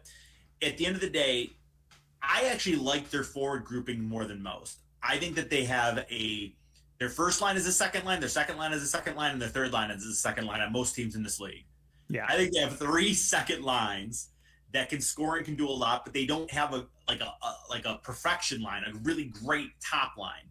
So it'll be interesting to see how they, can 3 good lines be as good as maybe a great and a good line. And defensively, Petrie had, some early talk was he should have been up for the Norris, but he's a year older and he's 33, and he was old when he had this great year. I mean, now you're getting a year older. As Lidstrom seemed to be improving until he was 38. So I mean, it's possible, but I worry about their defense. And can Carey Price put together a regular season? It's going to be the back end that's really going to decide how far this team's going to go, if they're going to go anywhere. Because they had such a hot start last year. Carey Price gets a little banged up. Jake Allen only tried to do so much. And that's another thing, too. Carey Price coming back from surgery. Is he going to be 100%? Supposedly, he's going to be 100% here in a week or so. But we'll have to see how he comes back from injury. He's done it before, obviously. Heck, he just dragged that team to the Stanley Cup Finals. But go ahead. I was just going to say, you said it, too. Jake Allen was good for them. There were people that kind of wanted Jake Allen to maybe get the nod the first game of the postseason. So, we kind of... I kind of laughed at that trade. Like, what are you doing going out to get a backup that can play, And then as the year unfolded, it was a really smart deal to go get Jake Allen. He'll hold down the fort well, but at the end of the day, if you're paying a goalie $10.5 million, you want that goalie to play 55 games and you want him to play them well. Right. And we'll get to the other team that pays way too much for their goaltender here in just a second. But I do want to mention the forward group because you mentioned how good it is. Obviously, defense are trying to fill the hole that Shea Weber left behind with David Savard. It's a different kind of hole. I mean, obviously, Savard's a good defenseman, but not as much of a shot from what I remember. For Montreal, what they have, like I said, Duran's coming back. That's a big question mark to how he's going to be. Still have Brendan Gallagher. Still have Josh Anderson, who was an absolute heater last year on scoring. They bring in Mike Hoffman, which gives you an extra scoring touch. Christian Dvorak, who can play both center and wing. Tyler Toffoli, who just torched the Vancouver Canucks every chance he got. Yoel Armia, Arturi Lekin, who is a great back-end player. Matthew Perreault, they get in from Winnipeg. You get some depth down the middle. Cole Caulfield, Nick Suzuki, and, of course, the guy that just seems so pesky is that Notre Dame thing in him, I think it is, Jake Evans. Like you mentioned, 3 second lines that can all score. But, as we saw with Nick Suzuki, my goodness, Nick Suzuki, and so many people are using it. I'm using it as well, and it's painful because we don't want to jinx it as I knock on this table. Very young and I don't say smaller, but younger version of Patrice Bergeron. Yeah, and even the fourth line. I mean, there's probably going to be some combination of, if he gets healthy, you'll see Paul Byron down there. Oh yeah, Perreault will be there. Give me Ryan Poehling, you gosh darn stinkers. I remember him bursting out of the scene and then really nothing. Cedric Paquette's probably going to play some fourth line. Is going to be on that fourth line. I say. Second line, not to say that they don't have any sort of fourth line to roll out there. It's just the fourth line talent is clearly fourth line talent. And you need that, though. Right. That's not a knock. You need that. You have to have that. And so, yeah, the forward group is not something to really be concerned about. I think that they're going to be really good. It's, you have, the problem is that they are, the HockeyMI thing would have hurt this extra $6 million. It would have created issues, but they quickly go and get Dvorak to kind of fill that hole. And, there is a lot to like about their forward grouping. They are going to be using, like I said, if Byron comes back, listed on LTIR or listed on injury reserve heading into the season. They're using a little, almost $7 million LTIR for the cap space. But like I said, that'll obviously change once the season starts, once they actually finalize all that. Moving over down south to the Floridian teams, and we're going to jump on the team that has the most overpriced goaltender and their starting goaltender. Let's be honest here. Am I wrong to think that Spencer Knight does not play 35, 40 games this year? I would think that that's fair. Unless Bob just all of a sudden goes back to Columbus Bobrovsky. That's the only way that doesn't happen. And it makes sense to at least play him 30. I've always kind of had in my head, and I don't even know what I'm basing this on, but I've always kind of had it in my head that you want to have the 52-30 split. Yeah. Your number one should play 52. Even if they're all world, I still think that you don't want to overtax your starter because in the playoffs they're going to go every other night. So I've always kind of, there's obvious exceptions. Vasilevsky, but I do worry because at some point that's going to catch up with him. Yep. But, even if Bobrovsky's old Bobrovsky, he's still 32, and you got a 20-year-old that's ready to go. So you might as well go, have a 55, 28, that kind of split in there, just so that you can keep your number one goaltender fresh. But I mean, let's face it, Spencer Knight was the best of the three goaltenders in the playoffs. So I gotta think he's gonna see some time. He was an exceptional goaltender. I remember I used to harp on him all the time when I saw him at BC. I'm like, Spencer Knight, yeah, he's so good. He'll get to the AHL and he'll flounder like all the other college goaltenders that we see. Thatcher Demko is an anomaly, blah, blah, blah. And all of a sudden, he wins the first game he plays, and I'm like, okay, I may be wrong here. Now, like I said, technically he's still a rookie, so you really can't say sophomore slump with Spencer Knight yet, but it'll be interesting to see how he does. But the forward group in Florida, majority the same for the most part. They get Carter Verhaeghe for a few more years, and by a few more, I mean a lot more years. They don't have Mike Hoffman this year. I don't know. Was it the fact that they played in this, Central was a competitive division last year, but do you think it's moving back to the Atlantic is going to hurt Florida, or do you think this is a team that could be in the top three? The problem is, and the three teams we haven't talked, I don't know who's coming out of the top three. That's going to be their problem with going back into the Atlantic now. Yeah. Is who it's just been so entrenched. Boston, Tampa, Toronto. They are great. I love their roster. I love this team. I like the Panthers. I really do. There's not a lot of holes in this lineup. Who are they better than? Are they now better than Boston? That's the one team that I think maybe they're better than Boston now. That's going to be the one they have to hope to catch, because I'm kind of programmed to thinking the top five are coming out of the Metro. That's right. Kind of where my head's at. So they, maybe the thought for them is going to be more, okay, can we catch the fifth place Metro team as opposed to the top four in the Central? They just seem like I can't see them not making the playoffs. I don't know how they scoot in. So what is that? I don't know what does that mean. They have to be in the top 8 to get in, but I don't know where they fit. So what you're saying, Thomas, is you're like me. You want to go back to the old school Adams, Norris, Smythe division ways, that the top four in each division play each other. They try to kill each other for 2 rounds, and then they go play the other team from the other division. That's what you're saying, right? I mean, they'd be guaranteed, because I know that they're going to fit in the top 4. They'd be guaranteed. Now we'll get to the other teams here in just a moment. But have you ever thought, now that there's 32, there's 8 in each division now, do you think they should ever go to that kind of a setup instead of the wild card that they've had for the last few years? Sure. I see. The problem is that people flip out will flip out. They do flip out now in other sports. They will flip out in the future when the fourth place team in the Atlantic has 70 points, and the fifth place team in the Metro has 85 points, and that 85-point team is staying home. People flip out. They really get upset and go around the bend and stuff like that. And this format prevents that. And I think that is overall, that's a good thing. Right. And I don't know how often that happens, but overall, getting the 8 best teams, more often than not, you are going to make sure that you're getting the 8 best teams with this scenario. Because that happened last year, because I know Nashville and St. Louis were so far down compared to teams in the North. Well, North, because then again, the North people thought it was the worst division in hockey, even though they had a representative in the finals. I don't know. The whole thing was weird. Obviously, The East was great as well.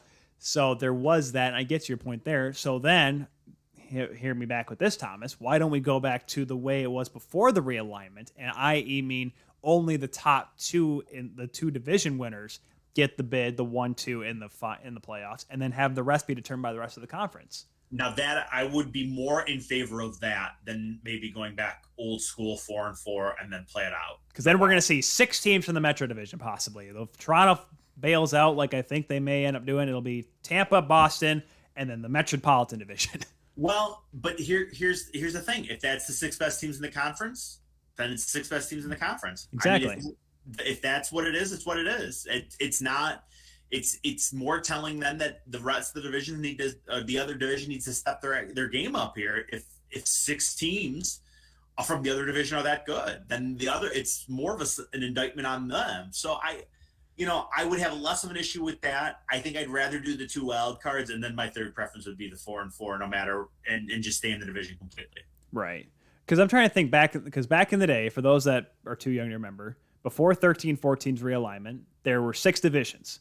And the way they did it was they took the top 3 in each division. So the division winners of so it was the Central, Northwest, Pacific, Northeast, Atlantic, Southeast, which is because Washington won it. Washington won it every single year except for 07 when Atlanta won the division. And the one year at 2012 when Florida won it. But like that's how it used to be, and then you'd have the rest. And there'd be years when the Central, it'd be like Detroit, Nashville, Chicago. Did Chicago make it the same year Columbus did 09? Yes, they did. So there was there would be half the teams in the West would be from the one division because they were the best. Yeah. Yeah, and because Detroit, actually, that was their path to the Cup, was Columbus in round 1 and Chicago in the conference finals, and they beat Anaheim in between. Yeah. Again, it would be, I was gonna say I didn't. That's exactly how it was. It was 3, and then the third. Even if you were the third division winner, was still guaranteed the third spot, even if somebody had more points than them.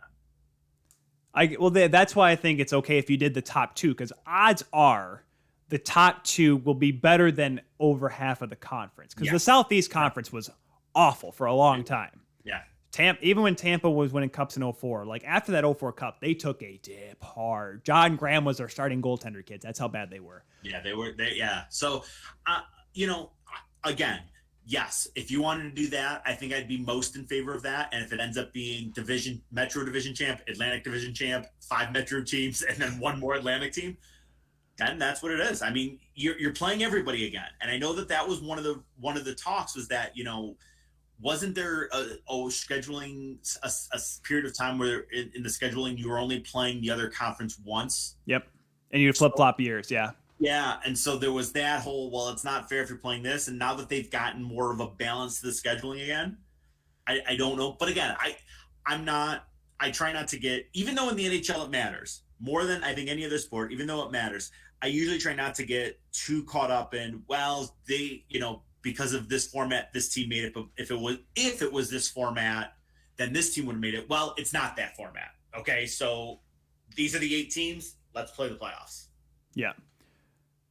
And that's why, well, of course, talk about other sports. The NFC East last year, the division champion, 7-9. Heck yeah. But yeah. And how many, in 8-10 match, or how many 8 seeds have won an NBA playoff series? I mean, I remember Denver Nuggets beat Sean Kemp and the Sonics one year. I remember that. And that's the one that everybody points to, and then they can't think of another. So because then again, the NBA, there's a lot less parity, I would say. And whereas hockey is, hey, how the Nashville Predators were such a great team in 2017. They were an 8 seed. Or they were the second wild cards team. They were the worst team in all the playoffs. 2012 LA Kings, they were the 8th seed, but they were so hot they literally beat everybody. And I mean literally beat everybody. They're so physical. Let's get back to Tampa, and I say to myself, who's going to beat them in the playoffs? Because Colorado, people think, oh, Colorado. I'm like, I have not seen them improve in any of their weaknesses that they have. Yeah. So I don't know about Colorado. Vegas, no. They're just showing that more and more that they are an aptitude to try to figure out that center position. If Chandler Stevenson is your first line center, guys, you have a problem.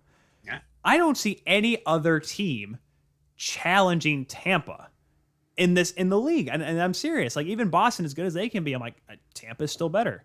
Toronto could skate with Tampa, but in a 7-game series. Here's why I'm not just going to anoint Tampa yet. And there are a couple of reasons. One is, the one thing that Steve Yzerman didn't get done for them that did get done by current GM Julian Brisebois was that the third line, Tampa didn't win the Stanley Cup until the trades that brought in Coleman and Goudreau. Coleman from New Jersey, Goudreau from San Jose. They paired them with Yanni Gourde, and they won 2 Stanley Cups. Yep. Steve Yzerman got good, and via injuries or whatever the reason was, the deal didn't get finished until those 2 trade deadline acquisitions. And now that whole line is gone. That whole line is gone. Gord's in Seattle. Coleman is in Calgary. Goudreau is in New York. New York. Thank you. 6 years by literally nothing. 6 by 3, I think it is. Now they replace it. I think the expectation is Ross Colton will be in that mix. Pat Maroon, Pierre Martin, Corey Perry. There's going to be a whole lot of bodies in that second for the third and fourth line. So but they do have to fix it. That's a big loss. That third line was the best third line in hockey. They could shut you down. They could run you through the wall, and they can score timely goals. Can they still get by without that? The other thing that I really, in my heart of hearts, feels all the hockey in this compressed time will have to catch up with them at some point. Well, yeah, of course. They played the bubble playoffs in July of last year. They played the 56 games and another 25 playoff games this year that they finished in July. And now they're going to be starting again in September. At some point, you feel like that's going to have to catch up with them, and they're just going to run out of gas at some point. Well, the great story that Gretzky likes to say is after they lost in '83 to the Islanders, when they were swept by the Islanders in the finals, at Nassau, they still stand in Nassau. You used to have to walk by the Islanders dressing room. They were not celebrating by the time the Oilers were leaving the rink. They were literally in their stalls, ice packs, heat bags, exhausted. This was during the run that the Islanders have set the record for most consecutive playoff series victories, which I guarantee you, even as good as this Tampa team is, they will not reach it. They won 4 straight Stanley Cups and made it 3 more rounds in '84 before finally losing to Edmonton in '85. Be like, oh my gosh, Edmonton whipped them that year in 5 games. Yeah, you go in ahead and go 19 straight playoff series wins, go into your 20th and expect to do great. Like it's so hard. And that is old school hockey. Yes, it was hook and grab and death with hockey sticks, but even today, the fact that they're able to win back-to-back cups, the fact that Pittsburgh did it a few years ago, like it's so hard to do it nowadays because the game is so different. If they run out of steam, you're right, Thomas, I would not be shocked. Just right now, like who do you think is an actual threat to the Tampa Bay Lightning? Even today, before obviously missing the third line and everything, I don't see a team that can compete with them, at least today. In the division, definitely not. What Vegas did to Colorado was kind of shocking last year. Yeah. That you're right.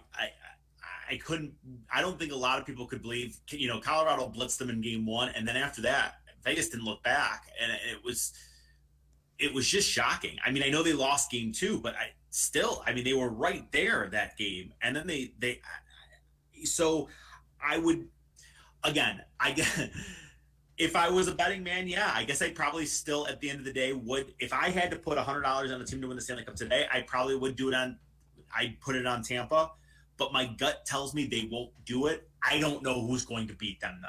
Does that make any sense? That makes sense. They're not going to win, but whoever beats them, we can't pick that. Yes, exactly. Like, I'm going to bet them until they lose, and I think they're going to lose. I can't tell you who's going to beat them, though. The Ottawa Senators. I don't see a first-round knockout. That's for sure. I don't see that being the case. You're right, because Ottawa's going to win the division. Tampa's going to finish third. They won't play each other until the second round. Exactly.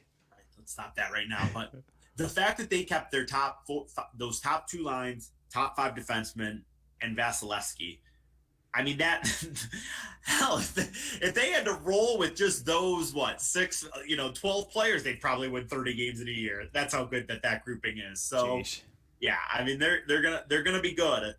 If I had to bet a team today, I'd bet Tampa, but my gut tells me they're not winning the Stanley Cup again this year. Colorado is the epitome of I say now, just because the comparisons are so eerily similar between the two.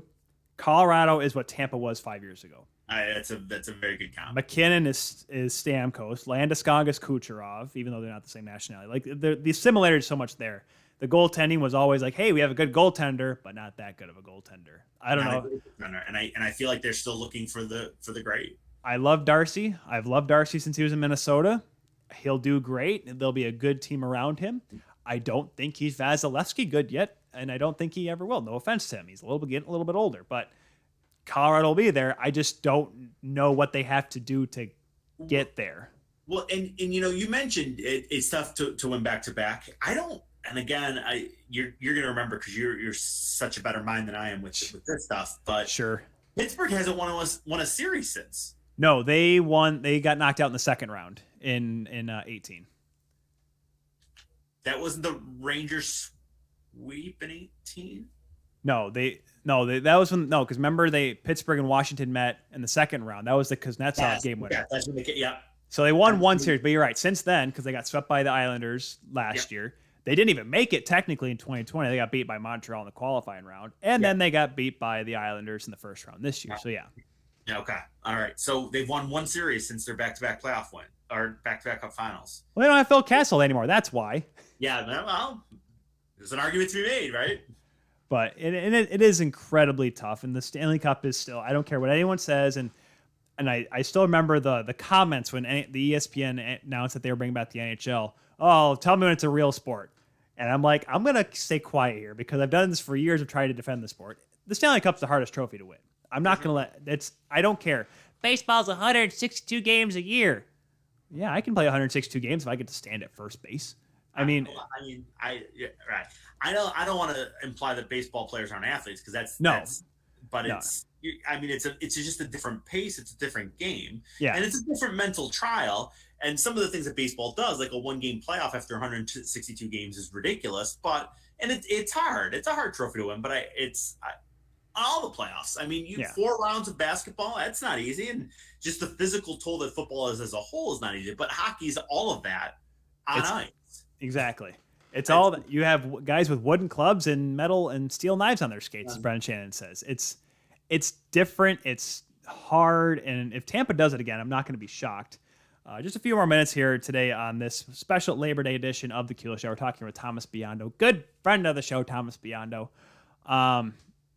So the last team we have to talk about here is Boston, right? We talked about everyone else, right? That's it, right? Is Boston? Touched on Toronto with the Matthews thing. We can go a little bit more with Toronto. I don't know how much you want to do that, but we have not brought up the Bruins to be sure.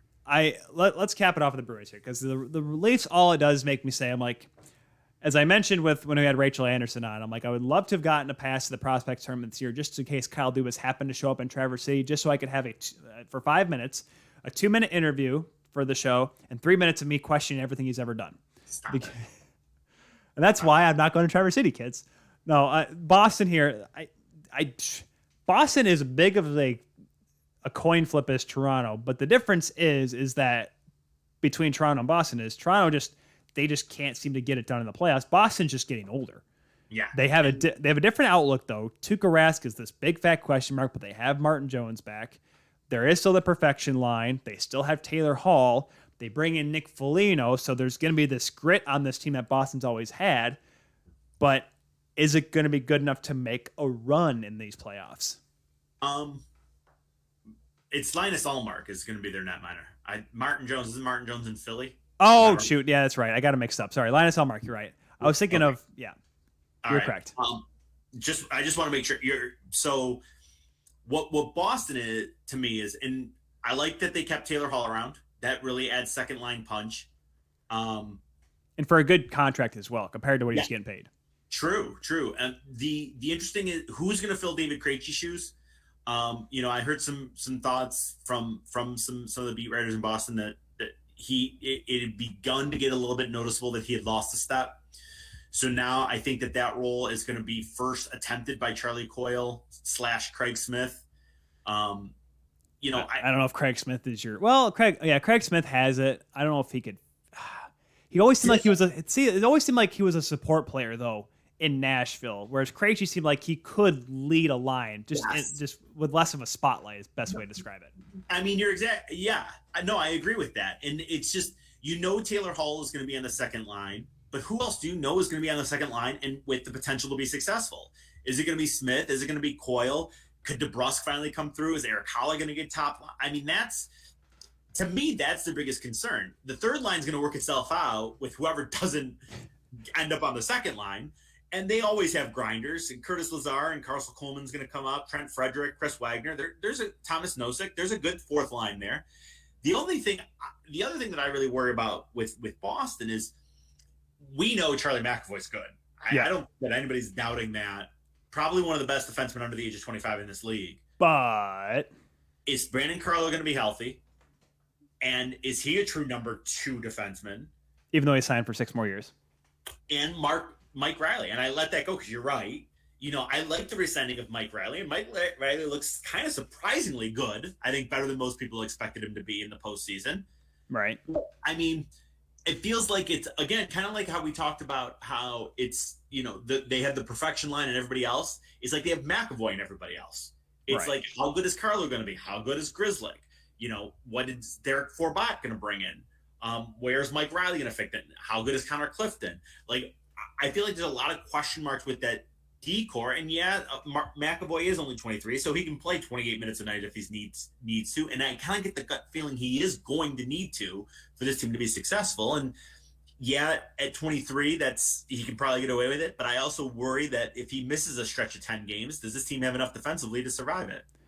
That is a very good point. I think that's the biggest. Obviously, Linus Ullmark may be a question mark, and as I was thinking about it, I'm like, this is like and this is gonna maybe make Boston fans go crazy.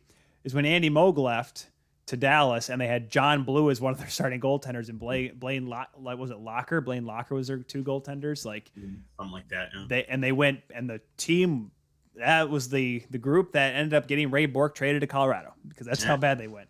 And you're right. But I still think this is a team then, Boston, that could finish in the top 3 with all those question marks. Sure. Just the way this division is shaping up. I mean, when you have something called a perfection line, you're going to be good.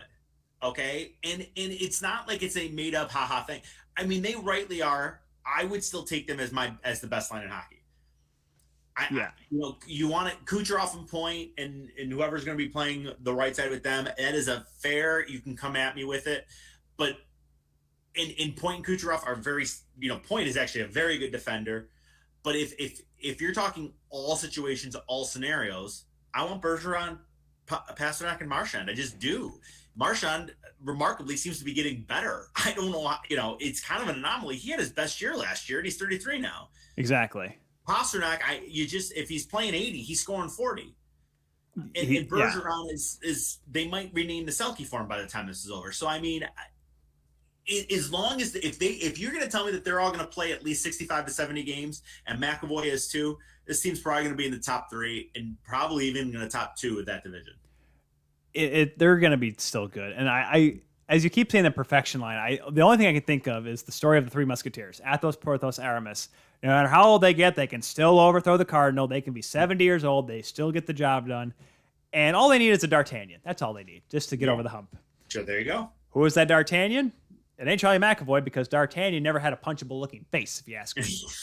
Okay. Yeah, and you know what? I say this. Here we go, Thomas. I'm busting up Don Sweeney here. Torrey Krug was their D'Artagnan.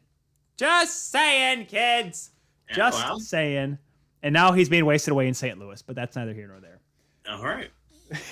Who is your pick, Thomas, to come out of this division on top? Let's be honest here, because I gave my piece. It's hard not to go against Tampa, but then again, Tampa's not a regular season team anymore. They realize, and we saw that last year. 3rd in the Central. They're going to be a cakewalk for Florida, and then they bring back Kucherov and they do the whole thing again. Yeah. Now bothers me a little. I mean, they made it a joke, but I mean, let's face it, they played the playoffs about $19 million over the cap. I mean, at the end of the day, it is what it is. You can make fun of it all you want, but if there was a cap in the playoffs, that team wouldn't be together. But that is neither here nor there at this point. They got it worked out. But now Carolina's a team that's 18 over the cap because they got Kotkaniemi. But yeah, so who do you think? I mean, is it Boston with this old GOAT group that's just gonna will them and drag this wagon towards the top of the division, or is it one of the younger kids? Like I said, I don't expect it, but I don't have anybody that's going to beat them. So until they lose, I think it's going to be Tampa. I actually still think it's going to be Tampa, Boston, and Toronto. Boston and Toronto may switch, but I still think that's the 1, 2, 3, and I think Florida's going to be 4. Just watch Florida just win all 4 games against Toronto this year, and that's going to be like the 1 point difference between Toronto. I still say this, and this is, yes, I do have my lovely Leafs mug. I have a Leafs poster over there. I have a Leafs banner right over here. I love going to Toronto. Toronto can't make the playoffs if they want to get better. Something needs to happen. I thought that loss to Columbus would have completely rejuvenated them, and it looked like it did. But clearly something's still missing there. I'm like, they need to miss the playoffs, no postseason hockey outright, if they want to find a way to really throw a jolt into this franchise. But then again, they could easily win next year. I don't know. This team is just like that. They could easily either win it all or miss the playoffs. That's where my expectations for this team is. I know you don't want to hear it. I think that they're going to break through. I really do. Yeah, well, of course, but it's win. Right, and it's easy. It's easy for somebody who's not a fan to say it because you become so jaded and hard to believe. But I still think there's just too much talent up front. I mean, it's not like Montreal ran them out of town. Let's face it, it was 3-1. Montreal won 2 overtime games. Where Toronto had to come back in both of them. True, but let's face it, they were still 1 shot away from the second round. Exactly. So, I mean, it's not like they... And I know it doesn't help, but then when you see the success that Montreal had, maybe you think Montreal was a little bit better because they ended up, making the run to the finals. I still think I don't think they improved the goaltending. No, they didn't. I do love Jack Campbell. I think he did really good. I think he could be a starting goaltender. Does it look to be the eye of everyone else? Probably not. But if he plays like he did last year, then yes, of course, it's easy to say. If Peter Mrazek comes in and did what he did out in Carolina, perfect. You have a great goaltending duo. But those are all just words right now. You feel as good about that as you did about Freddie Anderson, right? If and but and canny and that's kind of the same will go for them. And I feel like that, and I still think they need a full-fledged number one. This is without a doubt our 28-minute-a-guy defenseman. I think either one, if they could get that goalie or that defenseman, I would feel so much better saying this team would go far. And this isn't a knock on Muzzin, Riley, Brody, Hall, and that whole grouping. If this just in, everybody would be better if they had a number one defenseman. But I feel like that is the one thing that until that happens, they are going to have a bit of a question mark to them. As much as I love Morgan Riley, it's good because he probably could make $7 or $8 million next year because this is his last year of his contract. Everybody get their raise. I don't want to pay that right now. But then again, once again, it's because you have 3 guys over $10 million over the cap that you can't afford that. That's the reason why that you're gonna. I don't know if that's the reason why we couldn't keep Joe Thornton. I just don't. Maybe Joe just didn't have a good time because he got exactly the same amount of money. It's tough. I say this to people because, and it's like I tell people, being a Toronto Maple Leafs fan is just like being a Michigan Wolverines football fan. You think they're going to be good, but even though there are glaring holes that'll show you that they're not. Every year, like you think that they're going to be a contender for something, and they find a way to poop it. Well, let's face it. I mean, going into the playoffs last year, going into that game against Ottawa, or going into that series against Montreal, did you think that they're going to beat them? Yes, but Kyle Bukauskas put the seed of doubt in me, and I put the seed of doubt in myself as well. But just knowing that Carey Price was their goaltender, I'm like, this could easily go south for Toronto. And guess what, kids? We were right. Well, but eventually, the Red Wings were never going to win it until they did.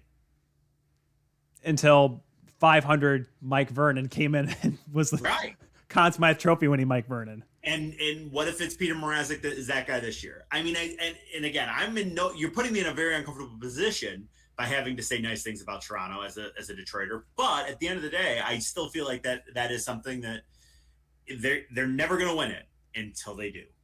Well, at least those Wings teams at least won rounds, Thomas. That's the thing. They at least made it to the finals in '95. They made it to the conference finals when they had 62 wins. Toronto hasn't won a single playoff series since the Bush administration. And if they lose to Tampa Bay in the conference finals, then you're going to be thinking, okay, let's just add now and not tear it down. Let's let's tweak and go with this roster again. And that's what I'm saying is that they are that one breakthrough playoffs. Whether it's win the Stanley Cup or not, they're a breakthrough playoffs away from now. Like, ooh, okay, now let's just tweak, as opposed to, do we blow it up? What do we do? you're going to get into that, okay, let's tweak mindset. And that's a better place to be because you know your team can do it. Well, and that's what I tell people. If they beat Montreal last year, first of all, Mark Bergevin gets fired. Carey Price probably gets exposed to Seattle. And also the fact that, even if they lose to Winnipeg, no one's panicking in Toronto as much. Like, all right, at least they won a series this time. They could do better, but at least there's hope. Now it's like, this team cannot do anything right. Like, I want to say the San Jose Sharks in the early 2000s, but at least the Sharks won the first round back in those days. They're going to get around, Ty, I promise you. Well, okay, what's going to happen first, Thomas? I want you to be 100% honest with me. Do the Leafs win the Stanley Cup first, or does Michigan football win a national championship first? Stanley Cup. So you didn't just say around. You said the Stanley Cup. No, yeah. Who wins? Does the Leafs win? Who hosts the big trophy at the end first? Michigan football or the Toronto Maple Leafs? I'd probably, honestly, You don't need to be nice to me, Thomas. I think it's Toronto because right now I think everybody's playing for second behind Nick Saban. And I'm not going to. I mean, I think he's going to be. He could be there for another 7 to 8 years, and I think it's conceivable that Toronto does win a cup in the next 7 to 8 years. Oh, they've been saying that since '67, Thomas. I know. But we haven't been saying that Michigan should be weighing in the national champion since 1997. So I guess based on that, I'm going to go Toronto. Yeah, I said what I said. You still give me when you mentioned 06 earlier. You gave me horrible flashbacks. Of Troy Smith and the stupid roughing the passer. I know. It wasn't a roughing. It was a late hit out of bounds, is what it was. Whatever. He hit the guy when he shouldn't have. Right. That's exactly what it was. It was at the shoe and everything. Like you would have won. This was a pleasure. You enjoy the rest of your holiday. I know you don't. Thomas, thank you very much for stopping by again. And of course, folks, if you want to watch this episode in full, check out the Kuehl Show replay on demand later. I am exhausted. I am tired. I need another cup of coffee because I got to go to a family barbecue after this, Thomas. Well, you have fun with that. It's a great day for a barbecue. It's a great day for a barbecue. It's not too hot. It's I think it finally hit 70 here in West Michigan. I don't know how it is over there, but about the same. Actually, 74, 75 right now. It may be okay. I'll have some burgers, feel awful about myself, and then go to sleep. That sounds like at 8 o'clock. You'll be perfect. It'll be perfect. Who needs to watch Monday Night Sports anymore? Folks, we will see you all next time on the Kuehl Show. Next Monday, we have a big guest, guys. You want to tune in next week? We'll be back at 11 o'clock next Monday. Thank you once again for watching us on the Kuehl Show. Goodbye.